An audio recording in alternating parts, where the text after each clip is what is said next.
জনাবে মুহাম্মদ রাসূলুল্লাহ সাল্লাল্লাহু আলাইহি ওয়াসাল্লামের প্রতি।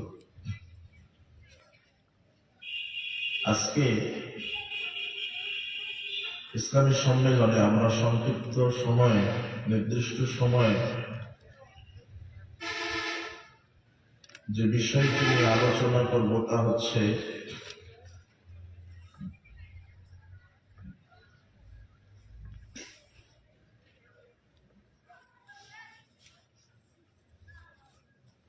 ইবাদত করার ক্ষেত্রে সুন্নাতের গুরুত্ব।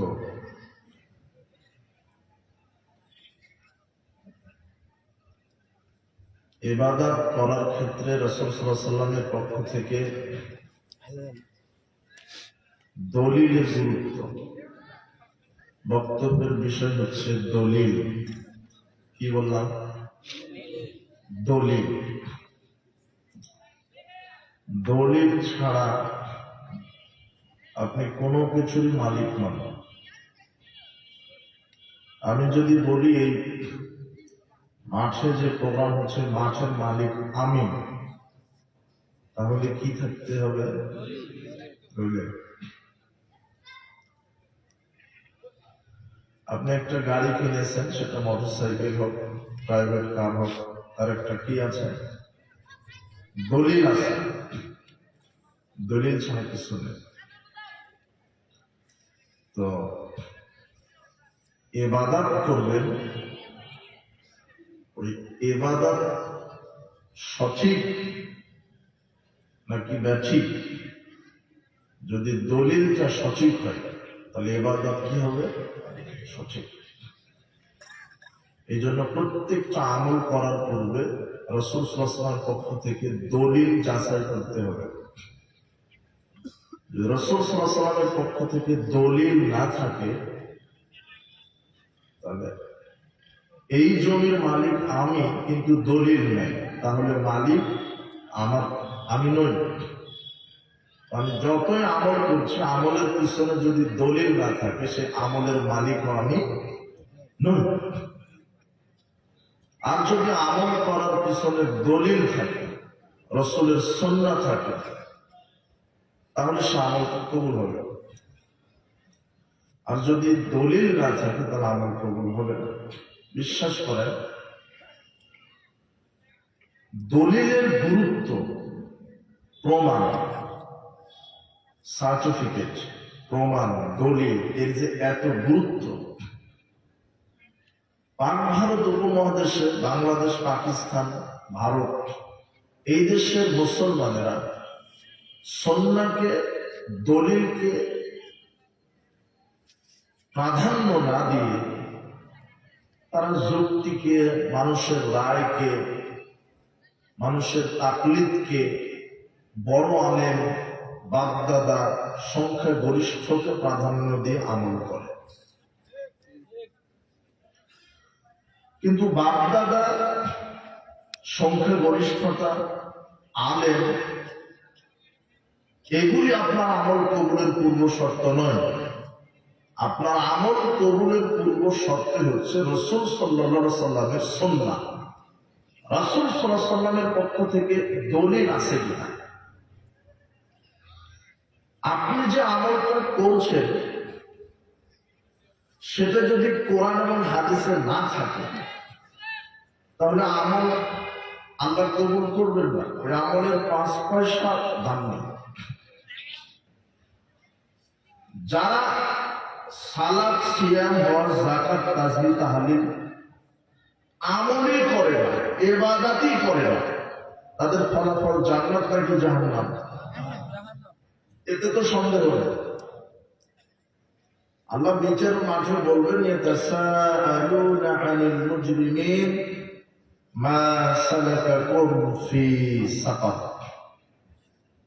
হে পাপীরা, অপরাধীরা, তোমরা কি পাপ করে জাহান্নামে আসছো?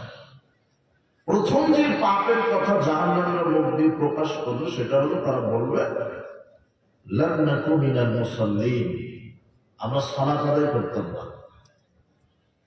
তার মানে সালাত আদায় না করলে কোথায় যেতে হয়? জাহান্নাম। এটা হলো কোরআন মাজিদের একটা আয়াত।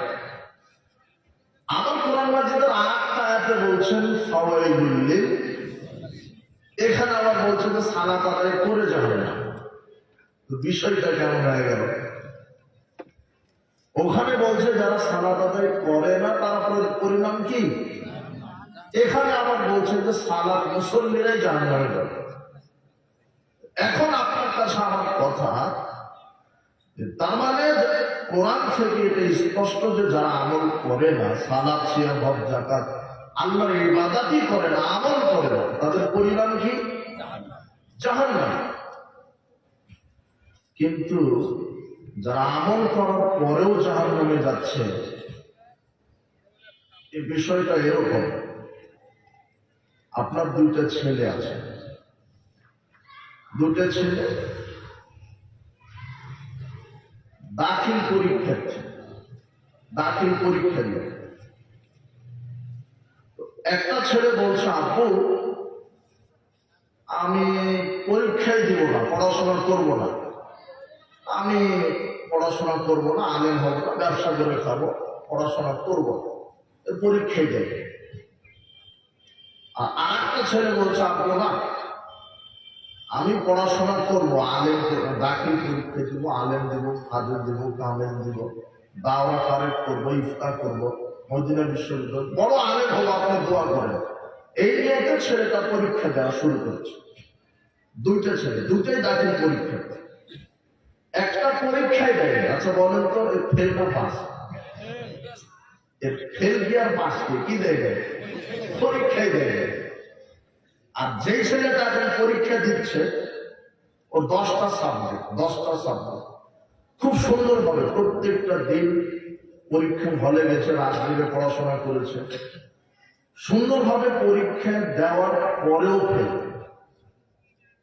পরীক্ষা দিয়েছে কিন্তু রেজাল্টটা কি? ফেল।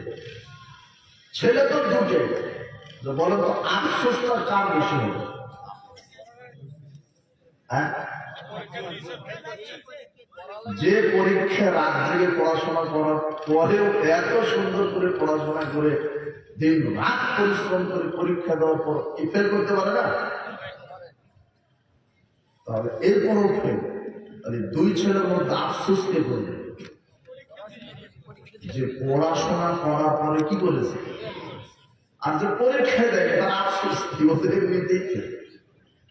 তো বিচারের মাঠে যারা সালাত সিয়াম হজ যাকাত মানে যারা পরীক্ষায় দেয় দুনিয়াতে, তারা তো এমনিতেই জাহান্নামে। কিন্তু যারা আমল করার পরে জাহান্নামে যাবে, বলে তো আফসোসটা কার যাবে? এই যে যারা সালাত সিয়াম হজ যাকাত তাসবিহ তাহলিল করার পরও জাহান্নামে চলে গেছে। আল্লাহ কোরআন মাজিদে এগুলো এভাবে বলছেন। আল্লাহ বলছেন আমিলাতুন নাসিবা, এটা কোরআনের আয়াত, সূরা গাশিয়ার আয়াত। আল্লাহ বলছেন আমল করে মানুষ হতাশ হবে। রাজ্যে তাহাজ্জুদ, হজ, দান সাদকা, সালাত এত কিছু করলাম কিন্তু আমল কবুল হলো না কেন? এইভাবে আফসোস করবে কারা? যারা আমল করেছে দুনিয়াতে তারা। কোরআন মাজিদের আয়াত আল্লাহ বলছেন আমিলাতুন নাসিবা, মানুষ আমল করে আফসোস করবে, ক্লান্ত হয়ে যাবে। আমার এই রাত জেগে তাহাজ্জুদ কি হলো, তাসবিহ তাহলিল কি হলো, কোরআন খতম কি হলো, দান সাদকা এত আমল করলাম কি হলো, কবুল হলো না। এটা সূরা গাশিয়ার 4 নম্বর আয়াত। এরপরে সূরা ফুরকানের 23 আয়াতে আল্লাহ বলছেন ওয়াকাদিমনা ইলা মা আমিলু মিন আমালি ফাজআলনাহু হাবাআন মানসুরা। আমার সামনে বহু মানুষের আমল নামা পেশ করা হবে, আমল নামা পেশ করা হবে এইভাবে ওয়াকাদিমনা, আমার সামনে পেশ করা হবে, এটা মুখের আমল নামা। আল্লাহ বলছেন আমি বহু মানুষের আমল নামা তদন্ত করবো, দেখবো। ফাজআলনাহু হাবাআন মানসুরা, দেখার পর আমল নামাটা ধূলিকণায় পরিণত করে দেবো, কবুল করবো না। এটা কোরআন মাজিদের আয়াত। আমল নামাটা কি করে দিলে? ধূলিকণায়। আমল করেছেন ঠিক আছে, লেখাও ছিল, কিন্তু আমলটা শুদ্ধ হয়নি। কি হয়নি? ওই যে আপনার ছেলেটা দাখিল ফেল করেছে কেন? কথার কথা। ওকে প্রশ্নের উত্তর দিয়েছিল কোরআন পরীক্ষা, কোরআন মাজিদ পরীক্ষা ছিল। কোরআন মাজিদে শিক্ষক কোশ্চেনে একটা প্রশ্ন করেছিল যে কোন সূরাতে বিসমিল্লাহ নেই। এমসিকিউ একটা প্রশ্ন। নিচে 4টা অপশন ছিল, সূরা বাকারা, সূরা ফাতিহা, সূরা ইমরান, সূরা তাওবা। 4টা অপশন, ক, খ, গ, ঘ। প্রশ্ন হলো কোন সূরাতে বিসমিল্লাহ নেই। নিচে 4টা উত্তর আছে, 4টার মধ্যে কয়টা সঠিক হবে? একটা। যারা ছাত্ররা আছেন এমসিকিউ পরীক্ষা দিয়েছিল তোমরা, এটা তো বুঝো। আপনার ছেলে পরীক্ষার্থী যে দাখিল ও উত্তর দিয়েছে, প্রশ্ন কোন সূরাতে বিসমিল্লাহ নেই, এখন উত্তর লিখছে যে সূরা বাকারা। বলো তো প্রশ্নের উত্তর হয়েছে কি হয়নি? সঠিক উত্তরটা কি? তাওবা। এখন উত্তর লিখেছে যে সূরা বাকারাতে বিসমিল্লাহ নেই। এখন এই খাতাটা যদি পৃথিবীর যেই শিক্ষকের কাছেই যায়, কোন নাম্বার দিবে? বলো তো কেন দিবে না? কেন? পরীক্ষা দিয়েছে, হাতের লেখাও সুন্দর, সব ঠিক আছে, নম্বর দিবে না কেন? উত্তরটা কি? ভুল। এটা বুঝেছেন তো আপনারা? এটাই আল্লাহ কোরআন মাজিদে বলছে যে আমার সামনে খাতা আনা হবে, কিন্তু দেখবো যে যা আবার আদায় করেছে ছাড়াচ্ছে হজ জাকাত, কোনোটা কোরআনের সাথে মিল খায় না। যদি কোরআনের সাথে মিল না খায়, যদি হাদিসের সাথে আমল মিল না খায়, ওই শিক্ষক যেমন খাতা দেখার পর নাম্বার দিবে না, আল্লাহ তার আমল নামাতে কি দিবে না। কথা বুঝে মনে হয়। এই জন্য দলিল ভিত্তি। আপনার যে ছেলেটা পরীক্ষা দিল কোন সূরাতে বিসমিল্লাহ নেই, এইটা তার সিলেবাসে ছিল, তার বইয়ের ভিতরে ছিল, কিন্তু বই থেকে উত্তর না দিয়ে নিজের থেকে দিয়েছে। সঠিক হতো সূরা তাওবা, কিন্তু দিয়েছে সূরা বাকারা। এই জন্য উত্তরটা কি হলো না? সঠিক হলো না। উত্তর সঠিক না হওয়ার কারণে এক্সামিনার নাম্বারও দিল না। তো ঠিক আপনি সালাত সিয়াম হজ যাকাত আদায় করছেন, কিন্তু হয়তো আপনার আকীদা ঠিক নেই, অথবা আপনার রিজিক ঠিক নেই, অথবা আপনার ভিতরে রিয়া আছে, অথবা আপনার আমল করতে গিয়ে রাসূল সাল্লাল্লাহু আলাইহি ওয়াসাল্লামের তরিকাই করেন, আর রাসূল সাল্লাল্লাহু আলাইহি ওয়াসাল্লাম যেভাবে বলেছে ওভাবে করেন, আমল করেছেন কিন্তু তার মতো হয়নি। আপনার ছেলেটা উত্তর দিয়েছে কিন্তু বইয়ের সাথে মিলেনি উত্তর, বুঝেননি মনে হয় না? বইয়ের সাথে না মেলার কারণে উত্তর দিয়েছে, ঠিক ঠিক উত্তর লিখেছে, যা প্রশ্ন করেছে তার উত্তর লিখেছে, কিন্তু বইয়ের সাথে উত্তরটা মিলেনি, যার কারণে নম্বর হলো না। আপনিও আমল করছেন, এই আমলটা যদি কোরআন হাদিসের সাথে না মিলে, তাহলে এই আমল আল্লাহ কবুল, এটাই হলো বিচার না। আর এই জন্যই প্রমাণ, দলিল জরুরি। আজকের বক্তব্যের বিষয় হচ্ছে দলিল প্রমাণ। দলিল প্রমাণ ছাড়া যদি আমল করেন, আমল যতই সুন্দর করেন, আপনি যত ভালো হোক আর যত বেশি হোক, তারপর আপনি বিচারের মাঝে ক্ষতিগ্রস্ত হবেন। এই জন্য আল্লাহ নিজে দলিলের ব্যাপারে কঠোর, প্রমাণের ব্যাপারে কঠোর। কে কঠোর? আল্লাহ। এরপরে মুহাম্মদ সাল্লাল্লাহু আলাইহি ওয়াসাল্লাম নিজের দলিলের ব্যাপারে কঠোর।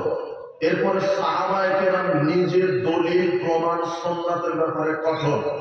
আপনি একটু ধৈর্য ধরেন, দেখেন আমি আপনাকে কয়েকটা ইতিহাস বলি। ইতিহাস মানে বানানো নয়, আল্লাহ বলছেন কোরআন মাজিদে, আর মুহাম্মদ সাল্লাল্লাহু আলাইহি ওয়াসাল্লাম আর সাহাবীদের কথা হাদিসে আছে।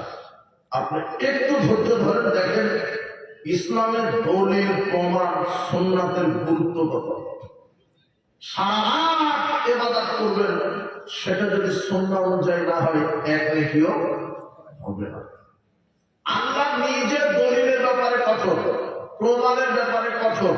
আল্লাহ বলছেন, ইয়া আইয়ুহাল্লাযীনা আমানু, হে বিশ্বাসীগণ, ইন জাআকুম ফাসিকুম বিনাবাইন ফাতাবায়ানু, যদি কেউ কোনো ব্যক্তি তোমাদের কাছে কিছু খবর নিয়ে আসে, তাহলে দলিল দিয়ে যাচাই করো। কি দিয়ে?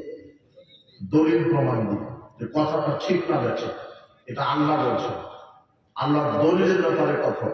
কোন ব্যক্তি সে যেই হোক, আলেম হোক, ওলামা হোক, মুহাদ্দিস হোক, মুফাসসির হোক, মুজতাহিদ হোক, ফকিহ হোক, যেই হোক, এমপি হোক, মন্ত্রী হোক, মেম্বার হোক, চেয়ারম্যান হোক, মুচি হোক, মেতো হোক, কেউ যদি দ্বীনের ব্যাপারে, ধর্মের ব্যাপারে, শরীয়তের ব্যাপারে কোন কথা বলে, তারা আল্লাহ বলছেন যে তার দলিল যাচাই করো। কি যাচাই করো?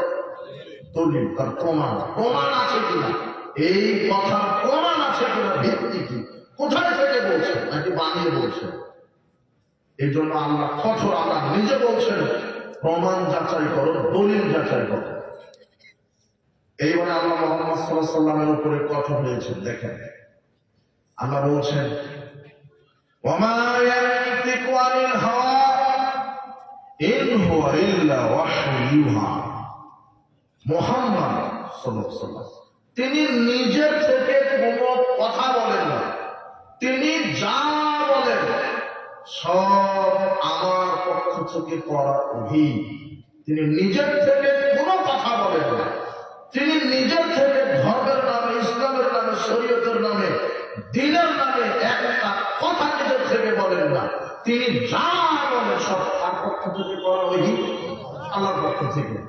এরপরও আল্লাহ তার বান্দা বান্দীদেরকে কঠোর হুঁশিয়ারি দিয়ে বলছে যে দেখো, কোরআন হাদিসে মুহাম্মদ সাল্লাল্লাহু আলাইহি ওয়াসাল্লামের মুখ থেকে কোরআনের নামে যে আয়াত আর হাদিসের নামে যে হাদিস বের হয়েছে তাতে একটুকু ভুল নাই, তার প্রমাণ দেখো। আল্লাহ বলছেন, ওয়ালাউ তাকাওয়ালা আলাইনা বা'দাল আকাবিল। আল্লাহ বলছেন, যদি মুহাম্মদ সাল্লাল্লাহু আলাইহি ওয়াসাল্লাম নিজের থেকে কোনো হাদিস অথবা নিজের থেকে কোনো আয়াত নিজে বানিয়ে জাতির সামনে বলে যদি বলতো যে এটা আল্লাহ বলেছেন, অথচ আল্লাহ বলেন না, নিজের থেকে কোনো কথা যদি উম্মাকে বলে বলতো, কে বলেছেন? নিজের থেকে একটা কথা বলে তার উপরে চাপিয়ে দিলেন। যদি দিতেন, নিজের থেকে কোনো কথা যদি বলে বলতেন তা আল্লাহ বলেছে, অথচ আমি আল্লাহ বলিনি, এরকমটা যদি হতো একদিন, একবার। আল্লাহ বলছেন, যদি মুহাম্মদ তোমাদের কাছে নিজের থেকে কোনো কথা বানিয়ে আমার নামে চাপিয়ে দিতেন, লাখাযনা মিনহু বিল ইয়ামিন, আমি মুহাম্মদের কণ্ঠনালীকে আমার ডান হাত দিয়ে চেপে ধরতাম। সুম্মা লাকাতা'না মিনহুল ওয়াতিন, এরপরে আমি আল্লাহ মুহাম্মদের হৃৎপিণ্ডকে কেটে ফেলে দিতাম। যদি মুহাম্মদ সাল্লাল্লাহু আলাইহি ওয়াসাল্লাম ধর্মের নামে কোনো কথা মিথ্যা বানিয়ে জাতিকে বলতো, আল্লাহ বলছেন আমি ডান হাতে মুহাম্মদকে ধরে তার হৃৎপিণ্ড কি করে দিতাম। তার মানে মুহাম্মদ সাল্লাল্লাহু আলাইহি ওয়াসাল্লাম নিজের থেকে হোক আর আল্লাহর পক্ষে কোনো কথা মিথ্যা বলেন নি।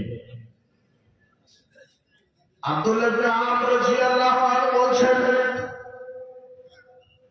কুনতু আনকুলু কুল্লা শাই আসমাহু রাসূলুল্লাহ সাল্লাল্লাহু আলাইহি ওয়াসাল্লাম, আমি রাসূল সাল্লাল্লাহু আলাইহি ওয়াসাল্লাম থেকে যা শুনি তাই বলতে রাখি, কুল্লু হিফজাহু, যাতে করে আমরা পরে হেফজ করতে পারি, স্মরণ রাখতে পারি। আমি রাসূল সাল্লাল্লাহু আলাইহি ওয়াসাল্লাম থেকে যা শুনতাম, যেই হাদিস শুনতাম সেটাই লিখে রাখতাম। পাক ভারত উপমহাদেশে নতুন একটা ফিরকা বের হয়েছে যার নাম আহলে কোরআন। আহলে কোরআন এরা বলছে যে হাদিস মানা যাবে না, কেন হাদিস বহু পরে এসেছে, মানতে হবে শুধু কোরআন।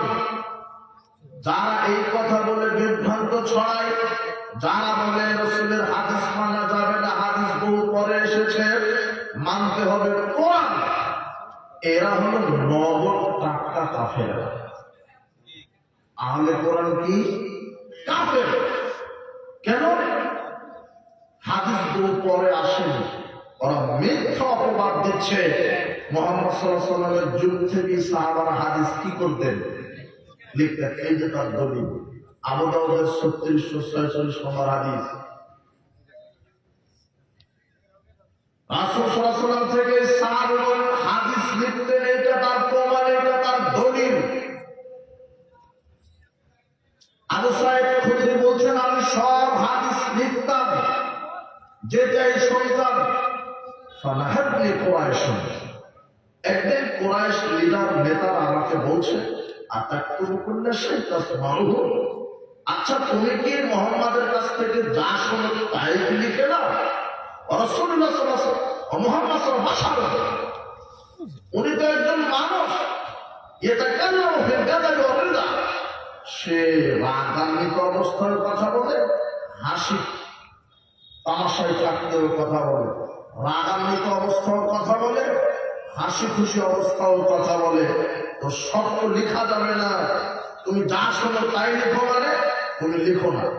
আব্দুল্লাহ ইবনে আমর তিনি বলছেন আমসাকনিল কিতাব, তখন থেকে আমি লেখা বন্ধ করলাম। ফাযাকারতু যালিকা লিরাসূলিল্লাহ সাল্লাল্লাহু আলাইহি ওয়াসাল্লাম, তবে আমি একদিন রাসূল সাল্লাল্লাহু আলাইহি ওয়াসাল্লামের কাছে এই কথাটা বললাম, আল্লাহ নবী আপনি যা হাদিস বলেন আমি সবই লিখে নিতাম, কিন্তু কুরাইশ যে বলছে যে আপনি রাগান্বিত অবস্থার কথা বলেন, হাসি খুশি অবস্থার কথা বলেন, তাই সব কথা লেখা যাবে না, তাই আমি লিখি না। তখন মুহাম্মদ সাল্লাল্লাহু আলাইহি ওয়াসাল্লাম তার হাতটা মুখের কাছে নিয়ে এসে বললেন, আব্দুল্লাহ ইবনে আমর উক্তু ফাওয়াল্লাযী নাফসি বিয়াদিহি, আল্লাহর কসম করে বলছে তুমি লিখতে থাকো, মা ইয়াকুলু ইল্লা বিল হক, আমি মুহাম্মদ সাল্লাল্লাহু আলাইহি ওয়াসাল্লামের মুখ থেকে সত্য ছাড়া কিছুই বের হয় না। আমি মুহাম্মদ সাল্লাল্লাহু আলাইহি ওয়াসাল্লামের মুখ থেকে সত্য ছাড়া কিছুই বের হয় না, তুমি লিখতে থাকো। কিন্তু এক শ্রেণীর পথভ্রষ্ট ফেরকা তারা বলছে হাদিস মানা যাবে না, হাদিস বই পরে এসেছে, মানতে হবে কোরআন। মুহাম্মদ সাল্লাল্লাহু আলাইহি ওয়াসাল্লাম 1450 বছর পূর্বেই এই যারা শুধু বলবে কোরআন মানতে হবে, হাদিস মানতে হবে না, এদের ব্যাপারে জাতিকে সতর্ক করে গেছেন। আবু দাউদের 4604 নম্বর হাদিস, রাসূল সাল্লাল্লাহু বলছেন, শোনো পৃথিবীর মানুষ, আনা জেনে রাখো, ইন্নী উতিতুল কিতাব ওয়া মিসলাহু মাহু, শোনো আল্লাহ আমাকে কোরআন দিয়েছে এবং তার অনুরূপ আরেকটা কিতাব দিয়েছে। বলে তো অনুরূপ আরেকটা কিতাব কি? হাদিস। মুহাম্মদ সাল্লাল্লাহু আলাইহি ওয়াসাল্লাম নিজে বলছেন, শোনো সাবধান, আল্লাহ আমাকে কোরআন দিয়েছে, তার অনুরূপ আরেকটা কিতাব দিয়েছে, তোমরা সাবধান থাকো। ইউশিকু রাজুলুন সাবআনা আলা আনাকাতিহি, শেষ জামানায় প্রাচুর্যবান কিছু ব্যক্তি তার আসলে শেষ দিয়ে হেলাল দিয়ে বলবে, আলাইকুম বিহাদাল কোরআন, শুধু কোরআন মানলে হবে, ফাওয়াজাদতুম ফী মিন হালালিন ফাহিল্লুহু, কোরআনে যেটা হালাল করে সেটাই মানো, ওয়ামাওয়াজাদতুম ফী মিন হারামিন ফাহরিমুহু, কোরআনে যেটা হারাম হবে সেটাই মানো, শুধু কোরআন মানলে হবে। আল্লাহ নবী বলছেন শেষ জামানায় কিছু মানুষ, প্রাচুর্যবান মানুষ, ধনবান মানুষ, তা আসলে শেষ দিয়ে বসে থেকে বলবে শুধু কোরআন মানলে হবে। বিশ্বাস করার পথভ্রষ্ট, এদের থেকে তুমি বিরত থাকো, তোমার সাবধান থাকো। এই কথা মুহাম্মদ সাল্লাল্লাহু আলাইহি ওয়াসাল্লাম আজ থেকে কত বছর পূর্বে সতর্ক করেছেন? 1450 বছর পূর্বে। যারা বলছে শুধু কোরআন মানলে হবে, হাদিস মানা লাগবে না, তাহলে কোরআনে আল্লাহ সালাতের কথা বলেছেন, কোনটা কয় ওয়াক্ত, কয় রাকাত, কিভাবে রুকু সিজদা কিভাবে, এটা কিন্তু কোরআন মাজিদে নেই। হজের কথা বলেছেন, কোথায় থেকে ইহরাম, মিনায় গিয়ে কি কাজ, মুজদালিফায় কি কাজ, আরাফাতে কি কাজ, আপনার কোন তারিখে কি কাজ, সাফা মারওয়া সাই কিভাবে, এই সব কিছু বিস্তারিত বিবরণ কোরআনে নেই। তার মানে আপনি হাদিস ছাড়া কোরআন এক সেকেন্ডের জন্য মেনে চলতে পারবেন না। এই জন্য এরা ভ্রান্ত ফিতনা, এরা পথভ্রষ্ট, আহলে কোরআন যারা বলছে হাদিস মানা যাবে না, শুধু কোরআন মানলেই হবে, এরা স্পষ্ট কাফের। যারা এদেরকে মুসলমান মনে করবে তারাও অত কাফের। কথা বুঝেছেন? এই জন্য রাসূল সাল্লাল্লাহু আলাইহি ওয়াসাল্লাম থেকে হাদিস লেখা শুরু হয়েছে, রাসূল সাল্লাল্লাহু আলাইহি ওয়াসাল্লামের মুখ থেকে যা বের হয় সবই সত্য, কোনটা মিথ্যা নয়। এই জন্য আল্লাহ নিজের দলিলের ব্যাপারে কঠোর, যে মুহাম্মদ সাল্লাল্লাহু আলাইহি ওয়াসাল্লাম যদি শরীয়তের নামে মিথ্যা বলতো, আমি মুহাম্মদ সাল্লাল্লাহু আলাইহি ওয়াসাল্লামের কণ্ঠনালীকে, হৃৎপিণ্ডকে কি করে দিতাম? কেটে দিতাম। তার মানে মুহাম্মদ সাল্লাল্লাহু আলাইহি ওয়াসাল্লাম নিজে ধর্মের নামে, ইসলামের নামে কোনো কথা বানিয়ে বলেননি। এমনকি মুহাম্মদ সাল্লাল্লাহু আলাইহি ওয়াসাল্লাম নিজে কোনো আমল করতে গেলে শরীয়তের বাইরে আমল করার তার ক্ষমতা হয় না। মুহাম্মদ সাল্লাল্লাহু আলাইহি ওয়াসাল্লাম নিজে একটা আমল করবে, আল্লাহর পক্ষ থেকে যতটুকু এসেছে তার বাইরে তিনি আমল করেননি। দেখেন, আপনাকে দেখায় মুহাম্মদ সাল্লাল্লাহু আলাইহি ওয়াসাল্লাম নিজের শরীয়তের কাছে জিম্মি। মুহাম্মদ সাল্লাল্লাহু আলাইহি ওয়াসাল্লাম নিজের শরীয়তের কাছে জিম্মি। সাল বিন সাদ রাদিয়াল্লাহু আনহু বলছেন, বুখারীর 2351 নম্বর হাদিস, উতিয়ান নবী সাল্লাল্লাহু আলাইহি ওয়াসাল্লাম বিকাদাহি, রাসূল সাল্লাল্লাহু আলাইহি ওয়াসাল্লামের নিকটে এক পেয়ালা পানি নিয়ে যাওয়া হলো। ফাশারাবা মিনহু, তিনি ওখান থেকে পান করলেন। এক পেয়ালা, এক বাটি পানি নিয়ে যাওয়া হলো রাসূলের কাছে, সেখান থেকে তিনি পান করলেন। আর ইয়ামিনিহি গুলামুল আসমারুল কওম, তার ডান দিকে ছিল একটা ছোট্ট বাচ্চা, 8-10 বছর বয়স। তার ডান দিকে ছিল একটা ছোট্ট বাচ্চা, 8-10 বছরের বয়স। আর ইয়াসারিহি ওয়াল আশিয়াখ ইয়াসারিহি, আর তার বাম দিকে ছিল জ্ঞানবৃদ্ধ বয়োবৃদ্ধ মানুষ, আবু বকর রাদিয়াল্লাহু আনহু। আর অন্যান্য বড় বড় সাহাবী, খুব বড় বড় জ্ঞানী গুণী সাহাবী ছিলেন বাম পাশে বসা। আর ডান পাশে ছিল শুধু একজন 8-10 বছরের একজন বালক। আল্লাহর নবী পেয়ালা থেকে পানি পান করার পরে বলছেন এই ছোট বালককে, ইয়া গুলাম আতাজানুলি আন উতিয়াহুল আশিয়াখ, হে বৎস, হে ছোট বাচ্চা, তুমি কি আমাকে অনুমতি দিবে? তুমি যদি অনুমতি দাও তাহলে এখন আমি পানিটা বাম দিকে যে জ্ঞানবৃদ্ধ মানুষ, বয়োবৃদ্ধ মানুষ, একে দিতে চাচ্ছি, তুমি যদি অনুমতি দাও। আচ্ছা বলেন, অনুমতি চাচ্ছেন কেন?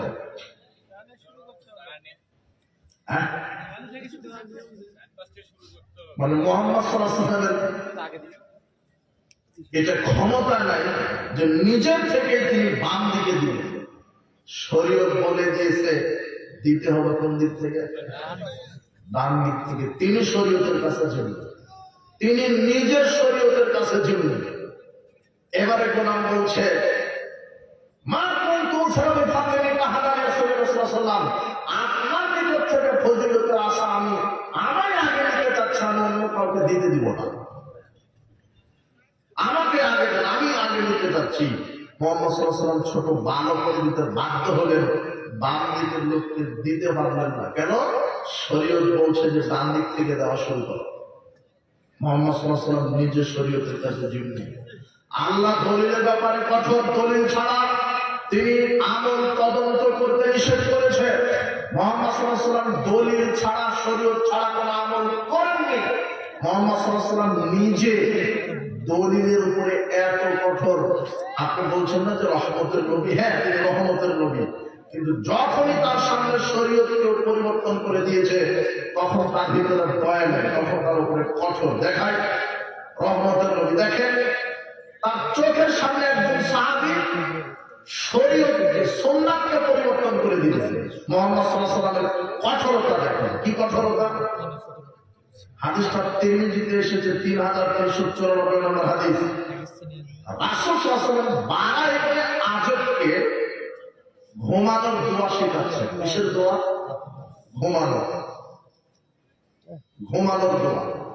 বারা ইবনে আজব রাদিয়াল্লাহু আনহুকে বলছেন যে আলাউ আল্লিমুকা কালিমাত, আমি তো তোমাকে একটা দোয়া শিখিয়ে দেবো না? তাকুলুহা ইযা আওতালা ফিরাশিক, তুমি এই দোয়াটা পড়বে যখন ঘুমাতে যাবে। ইন মুত্তাবিল লাইলাতি মুত্তালাল ফিতরা, যদি তুমি এই দোয়াটা পড়ার পরে ঘুমন্ত অবস্থাতে মারা যাও, আল্লাহ তোমাকে ইসলামের উপরে মৃত্যু দান করবে।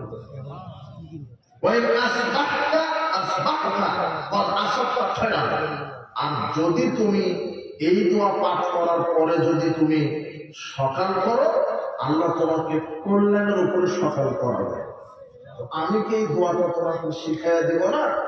তখন বারা ইবনে আজব বলছেন, জি আল্লাহ নবী, আমাকে দোয়াটা শিখিয়ে দেন।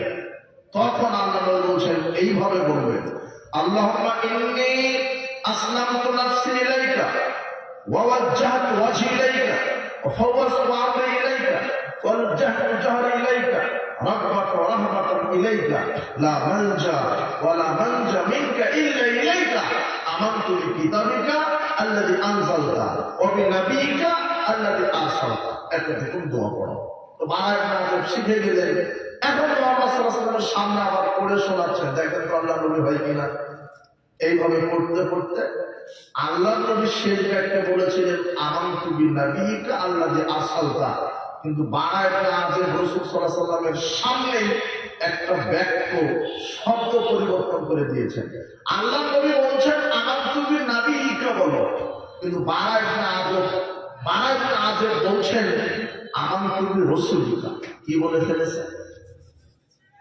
বুঝেননি মনে হয় কথা আল্লাহ নবী শিখালেন আমানতু বিনাবিকা আর বাংলায় নামাজে নবীকার জায়গায় কি বলেছে রাসূলিকা যে বলেছে আমানতু বিরাসূলিকা রাসূল সাল্লাল্লাহু আলাইহি ওয়াসাল্লাম বাংলায় নামাজে তখন বলছেন ফাতানা ইয়াদাহু ফি সাদরি মুহাম্মদ সাল্লাল্লাহু আলাইহি ওয়াসাল্লাম আমার বুক বরাবর একটা ঘুষি মেরে দিলেন রাসূলিকা মাত্র নবীকা বলো এক ঘুষি ওই ঘুষি এই যে রহমতের নবী মুহাম্মদ সাল্লাল্লাহু আলাইহি ওয়াসাল্লামের সামনে শরীয়ত পরিবর্তন করে দিয়েছে কে এটা মুহাম্মদ সাল্লাল্লাহু আলাইহি ওয়াসাল্লাম সহ্য করলেন একেবারে বুক বরাবর এক ঘুষি এই যে তোমার হুজুরকে হাদিসটা পড়তে বলো তিরমিজি 3394 নম্বর হাদিস বাংলায় নামাজে বলছেন যে বলেছি আমি রাসূলিকা কিসের রহমতের নবী তিনি এক ঘুষি আমার বুকে মেরে দিলেন এখন যদি নবীকার জায়গাতে শুধু যদি রাসূলিকা বলা এক ঘুষি খায় তাহলে যে হুজুর বলছে কোরআন মাজিদ তেলাওয়াত শুনে সাদাকাল্লাহুল আযীম তে কয় ঘুষি খাবে যে হুজুর বলছে যে এইটা যায় না আমাদের দোয়া নয় কোন সাল্লিল্লাহু তাআলা ফিজুল আরবারাকা আসল আরবারাকা আর শরীয়তি পরিবর্তন ও কয় ঘুষি খাবে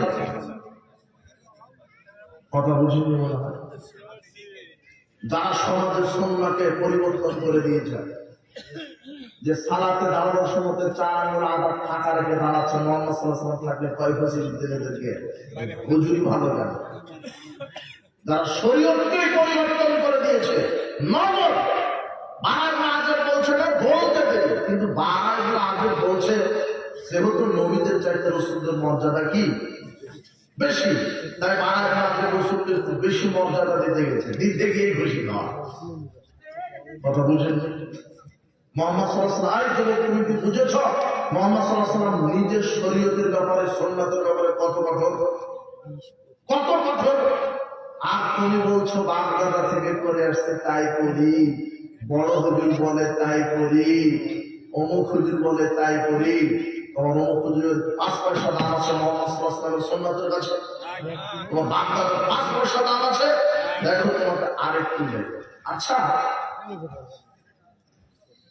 আমরা যখন শিরক বিদআতের ব্যাপারে জাতির সামনে কঠোরভাবে দাঁড়িয়েছি কঠোরভাবে বক্তব্য দিই বেদাতীদেরকে যখন ধুয়ে দিই তখন তুমি আমাকে বলো একটু নরম করে বললে হয় না একটু বুঝিয়ে বললে হয় না একটু ভাষাটা নরম করে বললে হয় না তো ওখানে মুহাম্মদ সাল্লাল্লাহু আলাইহি ওয়াসাল্লামের বারায় একটু বুঝিয়ে বললে হতো না যে বাজে তুমি এটা বলো না তুমি নবীকে বলো কিন্তু রাসূল সাল্লাল্লাহু আলাইহি ওয়াসাল্লাম সহ্য হলো না শরীয়ত পরিবর্তন এক ঘুষি তো তুমি ভাষায় তোমাকে নসিহত করবো আগামী যেখানে আছে শরীয়ত বিদআত বলে আগের মতো শরীয়ত বিদআতের বিরুদ্ধাচরণ করবে এটা মুহাম্মদ সাল্লাল্লাহু আলাইহি ওয়াসাল্লামের নিজের নীতি মুহাম্মদ সাল্লাল্লাহু আলাইহি ওয়াসাল্লামের নিজের নীতি এটা শরীয়তকে তুমি পরিবর্তন করবে আর আহলে হাদিসের কোন আলেম কুলো পেতে বসে থাকবে আহলে হাদিসের সাথেই যায় না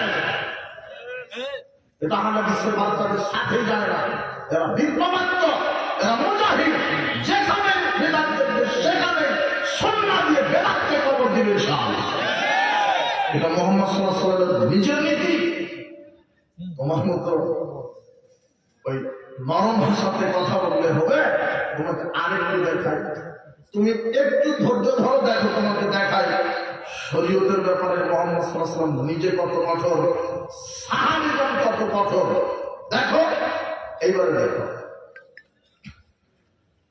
মুজাহিদ রাহিমাহুল্লাহ আব্দুল্লাহ ইবনে উমর রাদিয়াল্লাহু আনহু ছাত্র। উমর ইবনে খাত্তাবের ছেলের নাম আব্দুল্লাহ।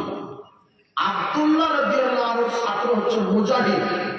তো মুজাহিদ রাহিমাহুল্লাহ বলছেন, কুনতু মা ইবনে উমর, আমি একদা উমরের ছেলে আব্দুল্লাহ ইবনে উমরের সাথে এক মসজিদে প্রবেশ করলাম।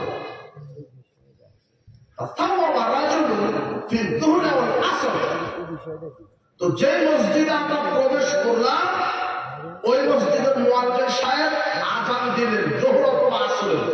কোন ওয়াক্তে এটা মনে পড়ছে না, যোহর অথবা আসরের ওয়াক্তে হবে। আমি এবং আমার শিক্ষক আব্দুল্লাহ ইবনে উমর, মুজাহিদ রাহিমাহুল্লাহ বলছেন, আমি এবং আমার শিক্ষক আব্দুল্লাহ ইবনে উমর এক মসজিদে গেলাম। তো ওই মসজিদের মুয়াজ্জিন যোহর কিংবা আসরের ওয়াক্তে আযান দেওয়ার পরে আমার বাইরে এসে বলছেন, আপনারা সবাই আসেন, জামাত শুরু হবে, আপনারা সবাই আসেন, জামাত শুরু হবে, আর মাত্র এত দেরি আছে, এইভাবে ডাকাডাকি করছে। আপনারা আসেন সালাতের জন্য, আযান দেওয়ার পরে আপনারা আসেন, এখন জামাত শুরু হবে, আর মাত্র এত বাকি আছে, আসেন সালাতের জন্য। তখন আব্দুল্লাহ ইবনে উমর তার ছাত্র মুজাহিদকে বলছেন, উখরুজনি, আমাকে এখান থেকে বাহির করো, আমাকে এখান থেকে বাহির করো। ফাইন্না হাযিহি বিদআহ, আযানের পরে মানুষকে আবার ডাকাডাকি করা বিদআত।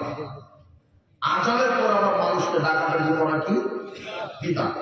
এটা আবু দাউদের 538 নম্বর হাদিস। সেই সময়তে সাহাবায়ে কেরাম মসজিদে কোনো বিদআত হলে দেখেন ওই মসজিদে সালাতে আদায় করবেন।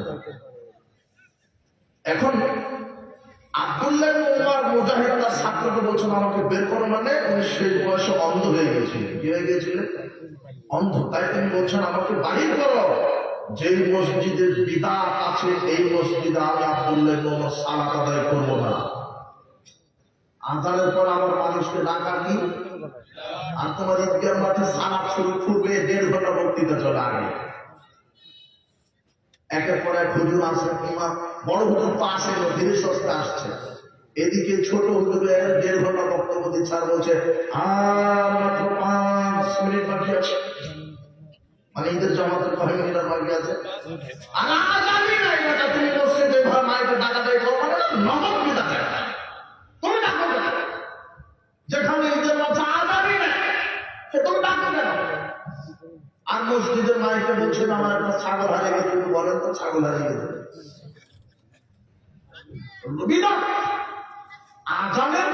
আযান দিল মসজিদে, ওই মুয়াজ্জিন সালাতের জন্য আবার ডাকছে, ভালো কাজ করছে না। কিন্তু এটা রাসূল সাল্লাল্লাহু আলাইহি ওয়াসাল্লামের নীতি নয়, আযানই যথেষ্ট। আব্দুল্লাহ ইবনে উমর বলছে, যে মসজিদে বিদআত হয় এই মসজিদে সালাত আদায় করব, সালাত আদায় করে বের হয়ে চলে গেল। এখন তুমি বলো, এত কঠোর হলে কি হয়? মুয়াজ্জিনকে একটু বুঝিয়ে বলতো। দেখেন কঠোর কথা, সুন্নাহ মানার ক্ষেত্রে, শরীয়তে মানার ক্ষেত্রে সাহাবীগণ কঠোর কথা। আরেকটা দেখায় তোমাকে, ইবনে ওয়াজ্জা আল বিদু 23 নম্বর পৃষ্ঠার 21 নম্বর হাদিসে আসছে, কি আব্দুল্লাহ ইবনে মাসউদ মারা ইবনে মাসউদ বিন ইমরাতিন, আব্দুল্লাহ ইবনে মাসউদ একজন মহিলার পাশ দিয়ে গেলেন, মহিলার পাশ দিয়ে যাচ্ছেন। মাহা তাসবিহুন তুসাব্বিহু বিহি, মহিলার হাতে ছিল তাসবিহ দানা। কি ছিল? তাসবিহ দানা। যে এখন 50, 100, 500 তাসবিহ দানা পাওয়া যায় না, মুরব্বী দেখেন টিপবে, ও বলছে যে সৌদি আরব থেকে নিয়েছে, তবু বেদাত হবে। অবাক, ওয়াজ করতে গিয়ে সৌদি আরব বিক্রি করছে কোনো মালয়েশিয়ান অথবা কোনো অন্য দেশের লোক, বাঙালিরা বিক্রি করছে, সৌদি থেকে নিয়েছে, তবু বেদাত হবে। কাবার ঘর থেকে নিলেও বেদাত হবে। কেন? মুহাম্মদ সাল্লাল্লাহু আলাইহি ওয়াসাল্লাম তাসবিহ দানাতে তাসবিহ পাঠ করতে বলেননি। দেখো তোমার এই যুবক, শোনো, আপনি শোনেন, আব্দুল্লাহ ইবনে উমর যে মহিলার পাশ দিয়ে যাচ্ছিলেন, ওই মহিলার হাতে ছিল তাসবিহ দানা, তুসাব্বিহু বিহি, সেটা দিয়ে তিনি তাসবিহ পাঠ করছিলেন। ফাকাতাহা ওয়ালকাহা, আব্দুল্লাহ ইবনে মাসউদ মহিলার কাছ থেকে ওটা কেড়ে নিয়ে ছিঁড়ে ফেলে দিলেন। এতটুকু হলো, মহিলা মানুষ কিন্তু বললেন না, শুধু কেড়ে নিয়ে ছিঁড়ে ফেলে দিলেন। তো সামনে গিয়ে দেখে যে আর একজন পুরুষ ও হলো পাথরের কঙ্কর দিয়ে গণনা করছে, সুবহানাল্লাহ সুবহানাল্লাহ সুবহানাল্লাহ। ইউসাব্বিহু হাসা, কঙ্কর দানা দিয়ে। কি দানা দিয়ে? কঙ্কর দানা দিয়ে। সুবহানাল্লাহ সুবহানাল্লাহ সুবহানাল্লাহ। ফাতাবা বিরিজলিহি, আব্দুল্লাহ ইবনে মাসউদ দেখার সাথে সাথে পা দিয়ে একটা লাথি মেরে দিলেন। মহিলাকে মারলেন না, কেন? মহিলা মানুষ, কিন্তু পুরুষকে একটা লাথি মেরে দিলেন, দিয়ে বলছেন রাকিবতুম বিদআতান দুলমান, তুমি কি অন্ধকার বেদাতের দিকে অগ্রসর হচ্ছ? লাকাদ গালাবতুম আসহাবা মুহাম্মদ সাল্লাল্লাহু আলাইহি ওয়াসাল্লাম ইলমান, তোমরা কি মুহাম্মদ সাল্লাল্লাহু আলাইহি ওয়াসাল্লাম থেকে ইলম হাসিল করেছো? না, আমরা ইলম হাসিল করেছি। আমরা জানি কোনটা সুন্নাহ কোনটা বেদাত। তাসবিহ বানাতে কঙ্কর দিয়ে তাসবিহ পাঠ করা বিদআত। এই কথা বলে আব্দুল্লাহ ইবনে মাসউদ পুরুষের গায়ে কি মেরে দিলেন?